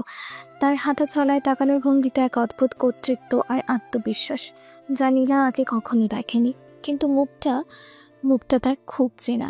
একজন কর্মকর্তা বলে, স্যার, ফাইলগুলো আপনার টেবিলে পাঠিয়ে দিয়েছে। আপনি একবার চোখ গুলিয়ে নিলে আমরা ফাইনাল ড্রাফটটা তৈরি করে নেব। আরেকজন কর্মকর্তা বলে, স্যার, বিকালের মিটিংয়ের জন্য বোর্ডরুম রেডি করা আছে। ছেলেটা শুধু মাথা নেড়ে তাদের কথা শুনছিল। তাকে ঘিরে থাকা সবাই তাকে আবির স্যার বলে সম্বোধন করছিল। হ্যাঁ, এটা আবির, ভার্সিটির সেই সহজ সরল গৃহ ভাষায় কথা বলা আবির। কিন্তু এই আবিরের সাথে সেই আবিরের কোনো মিল নেই। আবির করিডোর ধরে হেঁটে রিসেপশনের দিকেই আসছিল। ঠিক তখনই তার চোখ পড়ল রিসেপশনের সোফায় বসে থাকা নীলার ওপর। আবির আর নীলার চোখাচোখি হলো। আবিরের আত্মবিশ্বাসী মুখটা মুহূর্তেই ফ্যাকাসে হয়ে গেল। তার চোখে মুখে ফুটে উঠল একরাশ অস্বস্তি, দ্বিধা আর ধরা পড়ে যাওয়ার ভয়। সে ভাবতেও পারেনি নীলাকে এখানে এইভাবে দেখবে। আর নীলা, তার পৃথিবী যেন পায়ের তলা থেকে সরে গেছে। তার মাথা ঘুরছে, সে নিজের চোখকে বিশ্বাস করতে পারছিল না। তার বাবার বলা কথাগুলো, আহাদ গ্রুপের চেয়ারম্যানের সাধারণ জীবনযাপন করা ছেলে যে পাবলিক ভার্সিটিতে পড়ে, নিজের পরিচয় লুকিয়ে রাখে, সব কিছু তার মাথায় একসাথে এসে আঘাত করে। তার মানে আবিরই আহাদ হোসেনের একমাত্র ছেলে, যে ছেলেকে আমি দিনের পর দিন গেও ভূত বলে অপমান করেছি, আমার গায়ে চায়ের ছিটে লাগার জন্য ধাক্কা মেরে ফেলে দিয়েছি, যাকে নিজের স্ট্যান্ডার্ডের যোগ্য মনে করিনি। সেই ছেলে আজকের এই বিশাল সাম্রাজ্যের ভবিষ্যৎ উত্তরাধিকারী। যে ডিলটার জন্য আমার বাবা 6 মাস ধরে হন্য হয়ে ঘুরছেন, সেই ডিলের চাবিকাঠি আসলে ছিল আমার হাতের মুঠোয়। আসলাম চৌধুরীও আবিরকে দেখে উঠে দাঁড়ালেন। তিনি আবিরকে চিনতে না পারলেও তার আশেপাশের কর্মকর্তাদের তোড়জোড় দেখে বুঝতে পারছিলেন এই ছেলে নিশ্চয়ই এই অফিসের খুব গুরুত্বপূর্ণ কেউ। আসলাম চৌধুরী নীলার দিকে তাকিয়ে বলেন, এই ছেলেটা কে রে? সবাই এত সম্মান করছে। কিন্তু নীলার কানে কোনো কথা ঢুকছিল না। সে শুধু স্তব্ধ হয়ে পলকহীন চোখে আবিরের দিকে তাকিয়েছিল। আবিরও অস্বস্তিতে কী করবে বুঝতে না পেরে দাঁড়িয়ে রইল। তাদের দুজনের মাঝখানে যেন সময়ের দেয়াল তৈরি হয়ে গেছে। নীলার এতদিনের অহংকার, তার বিশ্বাস, তার ধারণা, সব কিছু এই একটা মুহূর্তে এসে কাঁচের মতো ভেঙে চুরমার হয়ে গেল। পরদিন দুপুর। গতকালের সেই নাটকীয় ঘটনার পর থেকে নীলা একটা ঘোরের মধ্যে আছে। আহাদ গ্রুপের অফিসে তার আর আবিরের চোখাচোখি হওয়ার পর আবির অস্বস্তিতে অন্যদিকেই চলে গিয়েছিল। এরপর মিটিংটা হয়েছিল স্বয়ং চেয়ারম্যান আহাদ হোসেনের সাথে। মিটিং সফল হয়েছিল। তার বাবা আসলাম চৌধুরী খুশিতে আত্মহারা। কিন্তু নীলার পৃথিবীটা ওলটপালট হয়ে গেছে। সে আজ ভার্সিটিতে এসেছে শুধু একটাই কারণে, তাকে আবিরের মুখোমুখি হতে হবে, তাকে কিছু প্রশ্নের উত্তর পেতেই হবে। ক্লাস শেষে নীলা প্রায় দৌড়ের ভঙ্গিতে কলা ভবনের ছাদে এসে আসলো। ছাদটা বেশিরভাগ সময় খালি পড়ে থাকে। এখানে কোলাহল নেই, আছে শুধু খোলা আকাশ আর একরাশ শূন্যতা। নীলা ছাদের রেলিং ধরে নিচের দিকে তাকিয়েছিল। তার মনে হচ্ছিল সে নিজেই যেন এই বিশাল শহরটার মাঝে হারিয়ে যাওয়া এক বিন্দু। ঠিক তখনই পেছনে পায়ের শব্দ পেল সে। ঘাড় না ঘুরে এসে বুঝতে পারল কে এসেছে। আমি জানতাম তুমি আসবে। আবির ধীর পায়ে নীলার পাশে এসে দাঁড়িয়ে বলে, আমিও জানতাম আপনি আমার জন্য অপেক্ষা করবেন। কালকের ঘটনার পর আপনার সাথে আমার কথা বলাটা দরকার। আবিরের গলার স্বরে আজ সেই চিরচেনা গ্রাম্য টানটানি। তার কণ্ঠস্বরটা শান্ত, গভীর আর পরিশীলিত। যে আবিরকে নীলা গত কয়েক সপ্তাহ ধরে চেনেছে, এই আবির সেই আবির নয়। নীলা আবিরের দিকে না তাকিয়ে শান্ত কিন্তু কাঁপা কাঁপা গলায় বলে, কোন আবিরকে বিশ্বাস করবো আমি? ক্যান্টিনে সেই সহজ সরল ছেলেটাকে যে আমার জুতোয় চা ফেলে দিয়ে ভয় পেয়ে গিয়েছিল, নাকি আহাত গ্রুপে অফিসের স্যুট পরে দাঁড়িয়ে থাকা সেই আত্মবিশ্বাসী বিজনেস টাইকনকে, যার এক ইশারায় দেশের অর্থনীতি ওঠানামা করে? দুটি আমি নীলা। পরিস্থিতি মানুষকে অনেকগুলো মুখোশ পড়তে বাধ্য করে, কিন্তু ভেতরের মানুষটা একটাই থাকে। মুখোশ? এটাকে তুমি মুখোশ বলছো? এটা তো প্রতারণা আবির, প্রতারণা। তুমি আমার সাথে, পুরো ক্লাসের সাথে অভিনয় করে গেছো। কেন? কি মজা পাচ্ছিলে তুমি আমাদের সবাইকে বোকা বানিয়ে? বিশ্বাস করুন নীলা, আমার উদ্দেশ্য কাউকে বোকা বানানো বা মজা করা ছিল না। আমি শুধু একটু স্বাভাবিক জীবন চেয়েছিলাম। স্বাভাবিক জীবন? আহাত গ্রুপের মালিকের একমাত্র ছেলের কাছে স্বাভাবিক জীবনের মানে হলো গরিব সাজা, লোকাল বাসে ঘোরা, ক্যান্টিনে সিঙ্গারা খাওয়া। এটা তোমাদের বড়লোকদের নতুন কোনো খেলা নাকি? খেলা নয় নীলা, বাস্তবতা। আপনি হয়তো কোনোদিনও বুঝবেন না টাকার পাহাড়ের উপর বসে থাকাটা কতটা নিঃসঙ্গ হতে পারে। ছোটবেলা থেকে আমি যা চেয়েছি তাই পেয়েছি, দামি খেলনা, দামি গাড়ি, সেরা স্কুল, কিন্তু একটা জিনিস আমি কখনো পাইনি, একটা সত্যিকারের বন্ধু। আবিরের কণ্ঠে একরাশ বিষণ্ণতা। নীলার সব রাগ, সব অভিযোগ যেন মুহূর্তের জন্য থমকে গেল। সে আবিরের চোখের গভীরে তাকানোর চেষ্টা করলো। সবাই আমার কাছে আসতো আমার বাবার পরিচয়ের জন্য, আমার সাথে বন্ধুত্ব করত, কারণ তারা জানতো আহাদ হুসাইনের ছেলের সাথে থাকলে তাদের অনেক সুবিধা হবে। কেউ কোনোদিন আবিরকে জানতে চায়নি। সবাই শুধু আহাদ গ্রুপের ভবিষ্যৎ উত্তরাধিকে তুষামুজ করেছে। আমি ক্লান্ত হয়ে গেছিলাম নীলা। এই মিথ্যে সম্পর্ক, মিথ্যে হাসি, মিথ্যে প্রশংসার ভিড়ে আমার দম বন্ধ হয়ে আসছিল। তাই তুমি এই নাটকটা করলে? নাটক নয় নীলা, এটা ছিল আমার নিজেকে খুঁজে পাওয়ার একটা চেষ্টা। আমি দেখতে চেয়েছিলাম আমার বাবার পরিচয় ছাড়া, আমার টাকার ক্ষমতা ছাড়া সাধারণ একজন আবির হিসাবে আমাকে কেউ পছন্দ করে কিনা, কেউ কি আমার সাথে মেশে শুধু আমার জন্য। তাই আমি বাবাকে অনুরোধ করে ইউনিভার্সিটিতে ভর্তি হয়েছিলাম। আমি চেয়েছিলাম অন্তত জীবনের কয়েকটা বছর আমি আমার নিজের পরিচয়ে বাঁচব। কিন্তু তুমি আমাকে বলতে পারতে, অন্তত প্রেজেন্টেশনের পর যখন আমাদের মধ্যে একটা বন্ধুত্ব তৈরি হচ্ছিল, তখন তো সত্যিটা বলতে পারতে। বলতে চেয়েছিলাম, অনেকবার চেয়েছিলাম। বিশেষ করে সেদিন বৃষ্টিতে যখন আপনাকে সিএনজিতে তুলে দিয়েছিলাম, তখন মনে হয়েছিল এটাই সত্যিটা বলার সঠিক সময়। কিন্তু আমি ভয় পেয়েছিলাম নীলা। ভয়? তুমি ভয় পেয়েছিলে? কিন্তু কেন? ভয় পেয়েছিলাম সত্যিটা জানার পর যদি আপনিও বলে যান, যদি ক্যান্টিনের সেই প্রথম দিনের নীলা আবার ফিরে আসে, যদি আপনি ভাবেন আমি আপনার সাথেও অভিনয় করেছি। আমি আপনাকে হারাতে চাইনি নীলা। আমি আপনাকে হারাতে চাইনি। এই কথাটা নীলার হৃদয় গিয়ে লাগলো। তার মনে পড়ে গেল নিজের কথা, কিভাবে সে আবিরকে অপমান করেছে, ছোট করেছে। আর আবির সবকিছু মুখ বুঝে সহ্য করেছে, শুধু একটা সত্যিকারের সম্পর্কের আশায়। নীলার চোখে পানি এসে গেল। এটা রাগের বা অভিমানের কান্না নয়, এটা ছিল অনুশোচনার কান্না। তোমার ভয়টা অমূলক ছিল আবির। আমি আসলে তোমার যোগ্য নই। আমি তোমাকে যা নয় তাই বলেছি, তোমার সাথে খুব খারাপ ব্যবহার করেছি। আমি টাকার অহংকারে এতটাই অন্ধ হয়ে গিয়েছিলাম যে তোমার ভিতরে মানুষটা কি দেখতে পাইনি। প্লিজ প্লিজ আমাকে মাফ করে দিও। আবির নীলার চোখের পানি মুছে দিয়ে বলে, আরে আপনি কাঁদছেন কেন? মাফ চাওয়ার মতো কিছুই তো আপনি করেননি। আপনি যা করেছেন তা তো আপনার জায়গা থেকে ঠিকই ছিল। আপনি তো আর জানতেন না, বরং আমারই লজ্জা হওয়া উচিত এভাবে সত্যিটা লুকানোর জন্য। না আবির, তুমি যা করেছো ঠিকই করেছো। তুমি নিজেকে প্রমাণ করতে পেরেছো। রাশিদের মতো বন্ধু পেয়েছো যে তোমার টাকার জন্য নয়, তোমাকে ভালোবাসে।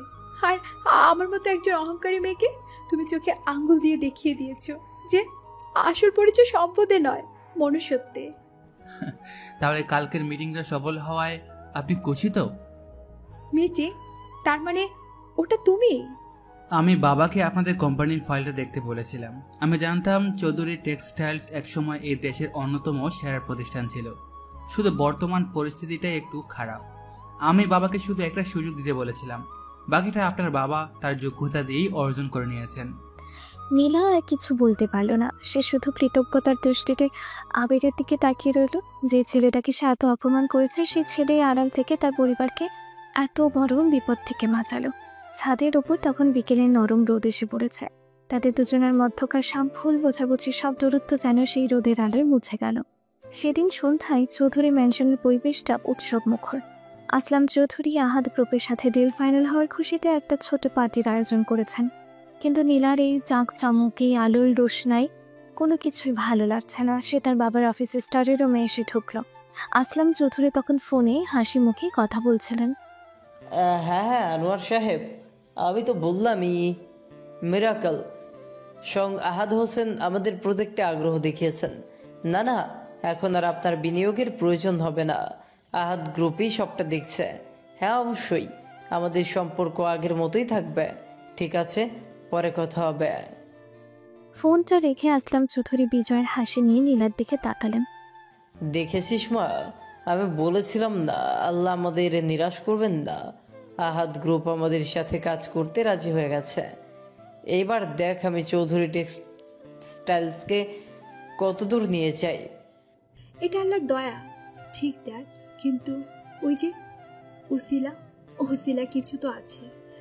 এটা আবিরের উসিলায় তুমি পেয়েছো। আবির? তোর সেই প্রজেক্ট পার্টনার, তার সাথে এর কি সম্পর্ক? তার সাথে সব সম্পর্ক দেয়, কারণ তোমার ভাষায় আমার সেই সাধারণ প্রজেক্ট পার্টনার আবির হোসেনই হলো আহাদ গ্রুপের মালিক, আহাদ হোসেনের একমাত্র ছেলে। কথাটি শোনার সাথে সাথে আসলাম চৌধুরীর মুখের হাসিটা যেন জমে গেল। তার চোখ দুটো অবিশ্বাস্যে বড় বড় হয়ে গেল। তিনি চেয়ারে বসে পড়লেন। কি বলছিস তুই এসব? এটা কিভাবে সম্ভব? যে ছেলে... হ্যাঁ ড্যাড, এটাই সত্যি। ও এতদিন নিজের পরিচয় লুকিয়ে রেখেছিল। ওই তার বাবাকে আমাদের কোম্পানিতে বিনিয়োগ করার জন্য রাজি করিয়েছেন। আসলাম চৌধুরী কয়েক মুহূর্ত স্তব্ধ হয়ে বসে রইলেন। তারপর তার ফ্যাকাশে মুখে ধীরে ধীরে একটা দ্রুত হাসির লেখা ফুটে উঠল। তিনি নীলার দিকে এমনভাবে তাকালেন যা দেখে নীলার গা ছমছম করে উঠল। আলহামদুলিল্লাহ, আল্লাহ যা করেন ভালোর জন্যই করেন। দেখলি মা, আমি তো শুধু পুকুরে ছিপ ফেলেছিলাম আর আমার জালে এসে ধরা দিয়েছে আজ তো একটা তিমি মাছ। এইটা তো সোনাই সোহাগা হয়ে গেল।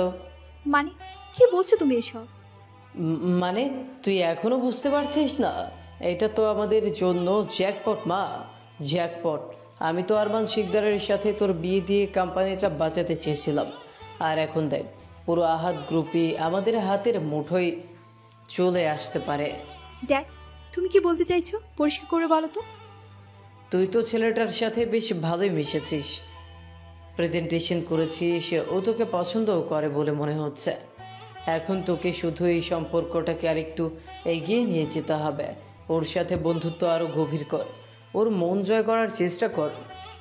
যদি তুই আবিরকে বিয়ে করতে পারিস তাহলে ভেবে দেখ, শুধু আমাদের কোম্পানি নয়, পুরো আহাদ গ্রুপটাই আমাদের নিয়ন্ত্রণে চলে আসবে। আমরা আবার আগের থেকেও শক্তিশালী হয়ে যাব। বাবার মুখ থেকে এই কথাগুলো শোনার পর নীলার মনে হলো তার পায়ের তলার পৃথিবীটা যেন আবারও তুলে উঠল। যে বাবাকে নিয়ে সে একটু আগেও গর্ববোধ করছিল, সেই বাবার এই স্বার্থপর লোভী রূপটা দেখে তার ঘৃণা হতে লাগলো। ছি ড্যাড, তোমার ভাবতে লজ্জা করছে না যে এই ছেলেটা নিঃস্বার্থভাবে আমাদের এত বড় উপকার করলো, তুমি তাকে ব্যবহার করার কথা ভাবছো? তুমি আমাকে তার সাথে সম্পর্ক করতে বলছো শুধু তোমার ব্যবসা সুবিধার জন্য? এতে লজ্জার কি আছে? এটাকেই বলে বিজনেস স্ট্র্যাটেজি মা। ইমোশন দিয়ে ব্যবসা চলে না। আর আমি তো তোর ভালোর জন্যই বলছি। আবিরকে বিয়ে করলে তুই তো রানী হয়ে থাকবি। আমি রানী হতে চাই না। আর কতবার বলবো তোমাদের, আমি তোমার এই নোংরা খেলার গুটি হতে পারবো না। আবির আমাকে বিশ্বাস করে, আমি সেই বিশ্বাসের অমর্যাদা করতে পারবো না। তুমি যদি ভেবে থাকো তুমি তোমার ব্যবসার জন্য আমার ভালোবাসাকে, আমার আত্মসম্মানকে বিক্রি করে দেব, তাহলে তুমি ভুল ভাবছো ড্যাড, খুব ভুল ভাবছো। ভালোবাসা? তুই কি এর মধ্যে ছেলেটার প্রেমে পড়ে গেছিস নাকি? দেখ নীলা, বাড়াবাড়ি করিস না। আমি তোর বাবা, আমি যা বলবো তোকে তাই শুনতে হবে। না আর না, আমি তোমার কোনো কথা শুনবো না।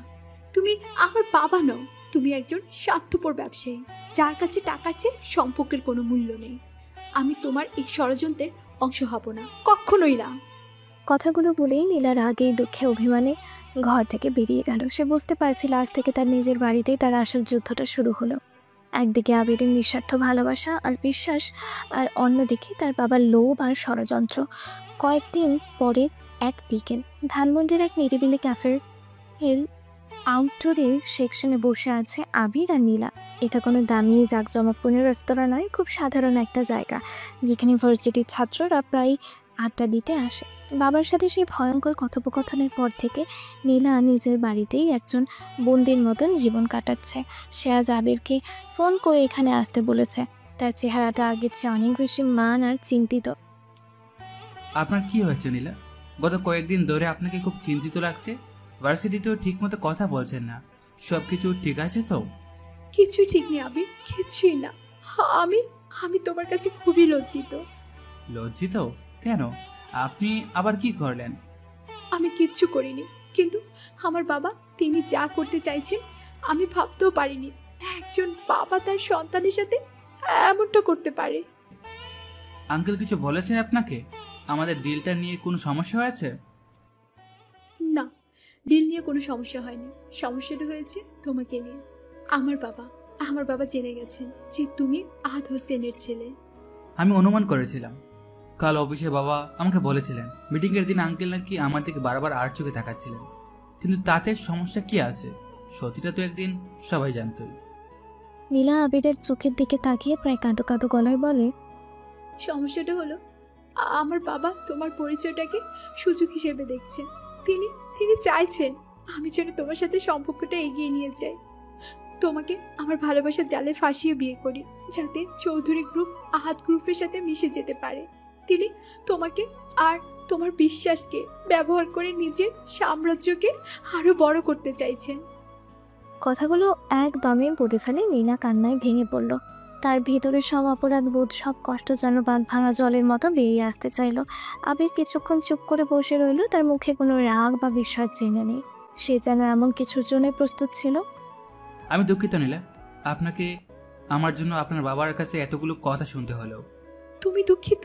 তুমি আমার উপর রাগ করছো না, ঘৃণা করছো না? আমার বাবার তোমাকে ব্যবহার করার এত বড় একটা ষড়যন্ত্র করেছেন, আর তুমি বলছো তুমি দুঃখিত? আমি আপনার উপর কেন রাগ করব? ষড়যন্ত্রটা তো আপনার বাবা করেছেন, আপনি তো করেননি। বরং আপনি তো ঝুঁকি নিয়েও আমাকে সবটা সত্যি বলে দিলেন। এটাই তো আমার জন্য অনেক বড় পাওনা। কিন্তু আমি তো তারই মেয়াবি। আমার রক্তও তো সেই লোভীয় ব্যবসায়ী রক্তই বইছে। তুমি আমাকে কিভাবে বিশ্বাস করবে? আমি রক্তে বিশ্বাস করি না নীলা, আমি মানুষে বিশ্বাস করি। আমি সেই নীলাকে বিশ্বাস করি যে সেদিন বৃষ্টিতে ভিজে অসহায় হয়ে দাঁড়িয়েছিল। আমি সেই নীলাকে বিশ্বাস করি যে প্রেজেন্টেশন জেতার পর আনন্দে কেঁদে ফেলেছিল। আর আমি সেই নীলাকে বিশ্বাস করি যে আজ তার বাবার বিরুদ্ধে গিয়ে আমাকে সত্যিটা জানানোর জন্য ছুটে এসেছে। আপনার বাবা কি ভাবছেন তাতে আমার কিছু যায় আসে না। আপনি কি ভাবছেন সেটাই আমার কাছে আসল। আবিরের কথাগুলো যেন মলমের মতো নীলার ক্ষতবিক্ষত হৃদয়ে প্রলেপ দিয়ে দিল। যে বিশ্বাস আর সম্মান সে নিজের বাবার কাছে পায়নি, তা সে পেল এমন একজনের কাছে যাকে সে কিছুদিন আগেও চিনত না। সে আর নিজেকে ধরে রাখতে পারল না। তার সব অহংকার আর সব আত্মমর্যাদা ভুলে গিয়ে সে পাশে বসা আবিরের কাঁধে মাথা রেখে শিশুর মতো কাঁদতে লাগলো। আমি কি করব আবির? আমি কিছুই বুঝতে পারছি না। একদিকে আমার বাবা, আমার পরিবার, আরেকদিকে তুমি, আমার বিশ্বাস। আমি কাকে বেছে নেব? আবির ধীরে ধীরে নীলার মাথায় হাত বুলিয়ে দিয়ে বলে, আপনাকে কাউকে বেছে নিতে হবে না নীলা। আপনি শুধু নিজের বিবেকের কথা শুনবেন। যা আপনার কাছে সঠিক বলে মনে হবে আপনি তাই করবেন। আর আমি আপনাকে কথা দিচ্ছি, পৃথিবীর যে প্রান্তে থাকুক না কেন, যাই সিদ্ধান্ত নিন না কেন, আমি সব সময় আপনার পাশে থাকবো বন্ধু হিসাবে। বন্ধু, এই একটাই শব্দই যেন তাদের সম্পর্কের সব জটিল সমীকরণকে সহজ করে দিল। লীলা আবিরের কাঁধে মাথা রেখেই এক অদ্ভুত শান্তি খুঁজে পেল। তার মনে হলো এই কাঁধটা পৃথিবীর সবচেয়ে নিরাপদ আশ্রয়। তাদের মধ্যে তৈরি হলো এক গভীর মানসিক সংযোগ, বা কোনো স্ট্যাটাস বা পরিচয়ের ঊর্ধ্বে। পরদিন ভার্সিটির করিডোর। ক্লাস শেষ করে আবির আর নীলা একসাথে হেঁটে আসছিল। তারা প্রজেক্টের ফাইনাল রিপোর্ট জমা দেওয়া নিয়ে কথা বলছিল। তাদের মধ্যে এখন আর আগের সেই দূরত্বটা নেই, বরং একটা সহজ স্বাভাবিক বন্ধুত্ব তৈরি হয়েছে। নীলার মুখে হাসি আর আবিরের মুখে দুষ্টুমি। তাহলে ফাইনালি আমাদের প্রজেক্ট শেষ হলো। আমার তো মনে হচ্ছিল মফিজ স্যারের এই প্রজেক্ট করতে করতে আমার জীবনটাই শেষ হয়ে যাবে। আপনার জীবন শেষ হবে কেন? জীবন তো এখন শুরু। সামনে আরো কত প্রজেক্ট বাকি আছে। যেমন ধরেন প্রজেক্ট আবিরকে কিভাবে সহ্য করা যায়। ও প্লিজ, ওই প্রজেক্টে আমি অলরেডি A+ পেয়ে গেছি। এখন বরং নতুন প্রজেক্টে হাত নেওয়া উচিত, নীলাকে কিভাবে হাসানো যায়। বাহ, আপনি তো দেখে দিন দিন বেশ মজার কথা বলতে শিখেছেন। আমার সঙ্গ বলে কথা। তাদের এই হাসি খুশি আলাপচরিত দূর থেকে দেখছিল রাশেদ। তার চোখ দুটো যেন ছানা বড়া হয়ে গেছে। সে দৌড়ে এসে আবিরের পথ আটকালো। কি রে দোস্ত, কাহিনী কি? আমি কি স্বপ্ন দেখতেছি নাকি যা দেখতেছি তাই সত্যি? কি স্বপ্ন দেখলে আবার? দেখিস আবার যেন মুরগি ডিমের স্বপ্ন দেখিস না। এই হিসাব কিন্তু এখনো মেলে নাই। ফাইজলামি রাখ, আমি সিরিয়াসলি কইতাছি। কুইন এলিজাবেথের লগে তোর এত ভাব কেমনে হইল? কয়েকদিন আগেও তো তোকে দেখলে মনে হইতো ভারত পাকিস্তানের বর্ডারে খাড়ায় আসোস, আর আইসকা দেখি পুরাই দিলওয়ালে দুলহানিয়া লে জায়েঙ্গের সিন চলতেছে। ঘটনা কি খুলে বলবি? তোমার বন্ধুকে জিজ্ঞাসা না করে আমাকে জিজ্ঞাসা করতে পারো রাশেদ। আবির আর আমি এখন খুব ভালো বন্ধু। বন্ধু? আপনি মানে আপনি ওর বন্ধু, যার গায়ে চা ফালানোর? আরে চুপ কর, কি সব কোরআন কথা ঠান্দাসস। যা হয়েছে ভুলে যা। আমরা এখন পার্টনার, তাই না ম্যাডাম? পার্টনার তো বটেই, তবে এখন আর ম্যাডাম নই, শুধু নীলা। কথাটি বলে নীলা আবির আর রাশেদকে বিদায় জানিয়ে চলে গেল। রাশেদ হাঁ করে নীলার যাওয়ার পথের দিকে তাকিয়ে রইল। তারপর সে আবিরের দিকে এমনভাবে ঘুরল যেন সে কোনো গোয়েন্দা। আবির, সত্যি কইরা বলবি, তুই এই মাইয়ারে জাদু করছস তাই না? নাইলে এই মাইয়া তোর মতো একটা মানে আমাগো মতো একটা সাধারণ ছেলের লোকে এত সহজে মিশে যাইব, এইটা তো হইতে পারে না। ডাল মে কুছ কালা নেহি, পুরা ডাল হি কালা হ্যায়। আরে না দোস্ত, কোনো জাদু টাদু করিনি। আসল কথা হইলো মায়েরা আসলে অতটা খারাপ না যতটা আমরা ভাবতাম। ওর মনটা খুব ভালো। মন ভালো?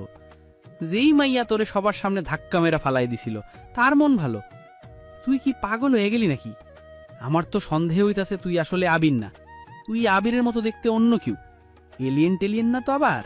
আবির হাসতে হাসতে রাশেদের ঘাড়ে হাত রেখে বলল, চল তোরে আইসকা ক্যান্টিনে খাওয়াবো, তাইলে বুঝবি আমি আসল আবির কিনা। তবে বিলটা কিন্তু তুই দিবি। ওই দেখ, আবার বাটপাটি শুরু করছে। বিল আমি দিমু কেন? তুই এত বড় পাখি মারলি, ট্রিট তো তোর দেওয়া উচিত। আবির হাসতে হাসতে রাশেদকে নিয়ে ক্যান্টিনের দিকে হাঁটা দিল।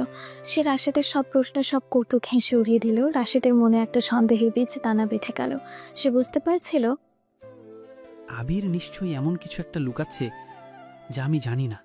নীলার মতো একটা মেয়ের এই আকস্মিক পরিবর্তন কোনোভাবেই স্বাভাবিক হতে পারে না। রাশেদ মনে মনে ঠিক করল এই রহস্যের শেষ তাকে দেখতেই হবে।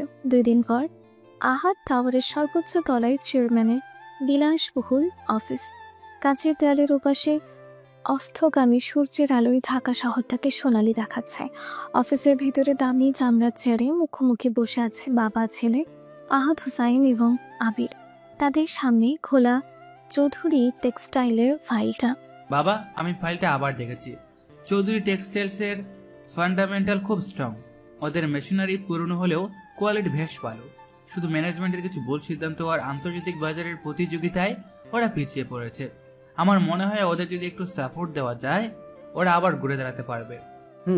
তা আমিও দেখেছি, কিন্তু আমার প্রশ্ন অন্য জায়গায়। হাবিব, এই কোম্পানির প্রতি তোমার হঠাৎ এত আগ্রহের কারণ কি? দেশে তো আরো অনেক ডুবন্ত কোম্পানি আছে, তাদের ছেড়ে তুমি চৌধুরী গ্রুপকে নিয়ে কেন তো চিন্তিত? কারণ এই কোম্পানির সাথে নীলার পরিবার জড়িয়ে আছে, আর নীলা আমার বন্ধু। শুধু বন্ধু নাকি তার চেয়েও বেশি কিছু? সেদিন অফিসে মেয়েটার চোখে আমি যা দেখেছি সেটা শুধু বন্ধুত্বের চেয়েও বেশি ছিল আবির। সেটা আমাদের ব্যক্তিগত ব্যাপার বাবা, কিন্তু আমি এখানে কোনো ব্যক্তিগত সম্পর্কে খাতিরে আসিনি। আমি একজন বিজনেসম্যান হিসেবেই আপনার সাথে কথা বলছি। চৌধুরী টেক্সটাইলকে সাহায্য করলে এটা আমাদের জন্য একটা লাভজনক বিনিয়োগ হতে পারে। কিন্তু আমি এটাও জানি আসলাম চৌধুরী লোকটা সুবিধার নয়। সে তার নিজের মেয়ের জীবন নিয়েও ব্যবসা করতে পিছু পাওয়া হবে না। আমি চাই না আমার ছেলে এমন কোনো পরিবারের সাথে জড়াক যেখানে সম্পর্কের চেয়ে টাকার মূল্য বেশি। আমি জানি বাবা, আমি সব কিছু জানি। নীলা আমাকে আঙ্কেলের সব পরিকল্পনার কথা বলেছে। বলেছে? তারপরে তুমি ওদের সাহায্য করতে চাইছো? আমি ওদের সাহায্য করতে চাইছি না বাবা, আমি নীলাকে সাহায্য করতে চাইছি। আমি চাই না ও ওর বাবার লোভের শিকার হোক। তাই আমি আজ আপনার কাছে একটা অনুরোধ নিয়ে এসেছি। আপনি কি আগামীকাল আঙ্কেলকে আমাদের অফিসে আসতে বলবেন? আমি তার সাথে একা কথা বলতে চাই। পরদিন সকালে আসলাম চৌধুরী প্রায় উড়ে এসে আহাদ টাওয়ারে পৌঁছালেন। তিনি ভেবেছিলেন হয়তো ডিল সংক্রান্ত কোনো সুখবর আছে, কিন্তু আবিরের অফিসের চেম্বারে ঢুকে তিনি অবাক হলেন। আবির একাই বসে আছে, তার পরনে সাধারণ টি শার্ট আর জিন্স, তার চেহারায় সেই ভার্সিটির সরল ছেলেটার ছাপ। আবির বাবা, তুমি এখানে? চেয়ারম্যান সাহেব কোথায়? আঙ্কেল বসুন। বাবা আজ আসবেন না, আপনার সাথে কথা বলার আমি বলবো। আবিরের এই কর্তৃত্বপূর্ণ আচরণে আসলাম চৌধুরী কিছুটা দমে গেলেন। আঙ্কেল, আমি জানি আপনি নীলাকে নিয়ে কি পরিকল্পনা করেছেন। আমি এটাও জানি আপনি শিখদের গ্রুপের আরমানের সাথে নীলার বিয়ের কথা এগিয়েছিলেন। আপনি নীলাকে আপনার ব্যবসার একটা গুটি ছাড়া আর কিছুই ভাবেননি। না না বাবা, তুমি ভুল বুঝছো। আমি তো শুধু নীলার ভবিষ্যৎ। থাক আঙ্কেল, আর অভিনয় করতে হবে না। আমি আপনার সব কথা নীলার মুখ থেকে শুনেছি। এখন কাজের কথায় আসি। আমরা মানে আহাদ গ্রুপ আপনার কোম্পানিতে বিনিয়োগ করতে রাজি আছি। এই কথা শোনার সাথে সাথে আসলাম চৌধুরীর চোখে মুখে লোভের ঝিলিক খেলে গেল। কিন্তু আমার একটা শর্ত আছে, এবং এই শর্ত যদি আপনি না মানেন তাহলে এই ডিল তো হবেই না, বরং আমি এটা নিশ্চিত করব বাংলাদেশে কোনো ব্যাংক বা কোম্পানি যেন আপনাদের আর একটা টাকাও লোন না দেয়। বলো বাবা, কি শর্ত তোমার? আমার শর্ত একটাই, আজকের পর থেকে আপনি নীলাকে তার ব্যক্তিগত জীবন নিয়ে আর কোনোদিন কোনোভাবে জোর করবেন না। সে কাকে বিয়ে করবে, কি পড়বে, কি করবে, সেটা হবে সম্পূর্ণ তার নিজস্ব সিদ্ধান্তে। আপনি তাকে কোনোদিন আপনার ব্যবসার সিঁড়ি হিসেবে ব্যবহার করার কথা মাথাতেও আনবেন না। আপনি কি আমার শর্তে রাজি আছেন? আসলাম চৌধুরী স্তব্ধ হয়ে আবিরের দিকে তাকিয়ে রইলেন। যে ছেলেটাকে তিনি একটা সাধারণ বোকা ছাত্র ভেবেছিলেন, তার ভেতরের এই পরিণত দৃঢ় রূপটা দেখে তিনি ভয় পেয়ে গেলেন। তিনি বুঝতে পারলেন এই ছেলের সাথে চালাকি করে যেতে সম্ভব নয়। তিনি অনুতপ্ত হয়ে মাথা নিচু করলেন। আমি রাজি বাবা, আমি তোমার শর্তে রাজি। আমি বুঝতে পেরেছি আমি আমার মেয়ের সাথে অনেক বড় অন্যায় করে ফেলেছি। তুমি আমাকে মাফ করে দিও। আমার কাছে মাফ চাই লাভ নেই আঙ্কেল, তাহলে নিজের মেয়ের কাছে মাফ চেয়ে নেবেন, তাহলে হয়তো শান্তি পাবেন। আরও 2 দিন পর ভার্সিটির সেই চিরচেনা ক্যান্টিন। আবির, রাশিদ আর তাদের বন্ধুরা মিলে আড্ডা দিচ্ছে। পরিবেশটা আগের মতোই আছে, কিন্তু আবিরের মনের ভেতরটা বদলে গেছে। সে ঠিক করেছে আজ সে আর কোনো কিছুই লুকাবে না। কিরে আবির, তুই তো আজকাল পুরাই লাপাত্তা, ফোন দিলেও পাই না। নীলা ম্যাডামের সাথে পিরিতি কইরা কি আমাকে একেবারে ভুললাই গেলি নাকি? আরে না দোস্ত, তোদের কি ভোলা যায় নাকি? একটু কাজে আটকে পড়েছিলাম। কি এমন কাজ রে তোর? আমাদের তো সারাদিন ক্লাস অ্যাসাইনমেন্ট করেই দিন শেষ, আর তুই তো ভাব মারিস যেন দেশের প্রধানমন্ত্রী। তুই প্রধানমন্ত্রী না, তবে এর চেয়ে কমও কিছু না। শোন, তোদের সবাইকে আমার একটা কথা বলার আছে। আবিরের গম্ভীর গলা শুনে সবাই চুপ হয়ে গেল। আমি আসলে তোদের কাছে আমার আসল পরিচয়টা এতদিন লুকিয়ে রেখেছি। আমি আসলে গ্রামের কোনো সাধারণ ছেলে নই। তাই নাকি? তাইলে তুই কি শহরের পোলা? এই কথা আমরা তো ভাবছি তুই না জানি কি কবি। না রাশেদ, শুধু শহরের ছেলে না। আমার বাবা হলেন আহাদ গ্রুপের চেয়ারম্যান, আহাদ হুসাইন। কথাটি বলার সাথে সাথে ক্যান্টিনের টেবিলটাতে যেন পিনপতন নীরবতা নেমে এলো। রাশেদ আর তার বন্ধুরা প্রথমে কয়েক সেকেন্ড আবিরের মুখের দিকে তাকিয়ে রইল, তারপর সবাই হো হো করে একসাথে হাসিতে ফেটে পড়লে। ওরে আল্লাহ, আমি আর পারতেছি না দোস্ত, এইটা তো এই বছরের সেরা জোকসটা বললি। তুই আহাদ গ্রুপের মালিকের পোলা? তাইলে তো আমি বিল গেটসের নাতি। আবির, তোর মাথায় কি স্ক্রু ঢিলা হয়ে গেছে নাকি? নীলার সাথে মিশে তোরও দেখি মাথা খারাপ হয়ে যাচ্ছে। আবির চুপচাপ তাদের হাসি দেখছিল। সে পকেট থেকে তোর ফোনটা বের করে একটা কল দিল। জামাল চাচা, আপনি কি একটু ক্যান্টিনের সামনে আসতে পারবেন? হ্যাঁ, আপনার মার্সিডিসটা নিয়ে আসুন। 5 মিনিট পর ক্যান্টিনের বাইরে একটা ঝকঝকে কালো মার্সিডিস এসে থামলো। স্যুট পরা একজন লোক গাড়ি থেকে নেমে এসে আবিরের টেবিলের সামনে দাঁড়িয়ে খুব সম্মানের সাথে বলল, স্যার, আপনি আমাকে ডেকেছেন? এই দৃশ্য দেখে রাশেদ আর তার বন্ধুদের হাসিটা যেন মুখে শুকিয়ে গেল। তারা অবিশ্বাসের দৃষ্টিতে একবার আবিরের দিকে আর একবার সেই লোকটার দিকে গাড়ির দিকে তাকাতে লাগলো। এখন কি তোদের বিশেষ হয়েছে? রাশেদ ধীরে ধীরে উঠে দাঁড়ালো। সে আবিরের কাছে এসে তার মাথার সজোরে একটা চাঁটি মারল। হারামজাদা, বদমাস, তুই এত বড় একটা কথা আমার কাছে এতদিন লুকাই রাখছস? আমি না তোর বেস্ট ফ্রেন্ড? চল, আজকে তোর টাকায় 5 স্টার হোটেলে খামু, আর বিল যদি 1 লাখ টাকার কম আসে তাইলে তোর খবর আছে। রাশেদের এই কথায় পুরো পরিবেশটা আবারও হালকা এবং মজাদার হয়ে উঠল। সবাই মিলে আবিরকে জড়িয়ে ধরল। তাদের বন্ধুত্বে কোনো টাকার দেয়াল উঠল না, বরং সেটা আরও মজবুত হলো। এইভাবেই এক শান্ত সন্ধ্যায় ধানমন্ডি লেকের পাড়ে একটা বেঞ্চিতে পাশাপাশি বসে আছে আবির আর নীলা। লেকের পানিতে অস্তগামী সূর্যের লাল আভা পড়ে এক অসাধারণ দৃশ্যের জন্ম দিয়েছে। তাদের দুজনের মধ্যে একরাশ নীরবতা, কিন্তু সেই নীরবতাটাও খুব সুখের। নীলা আবিরের হাতটা নিজের হাতের মুঠোয় নিয়ে বলে, ধন্যবাদ আবির, তুমি যা করেছো আমার আর আমার পরিবারের জন্য, তার জন্য কোনো ধন্যবাদই যথেষ্ট নয়। আবার সে ধন্যবাদ?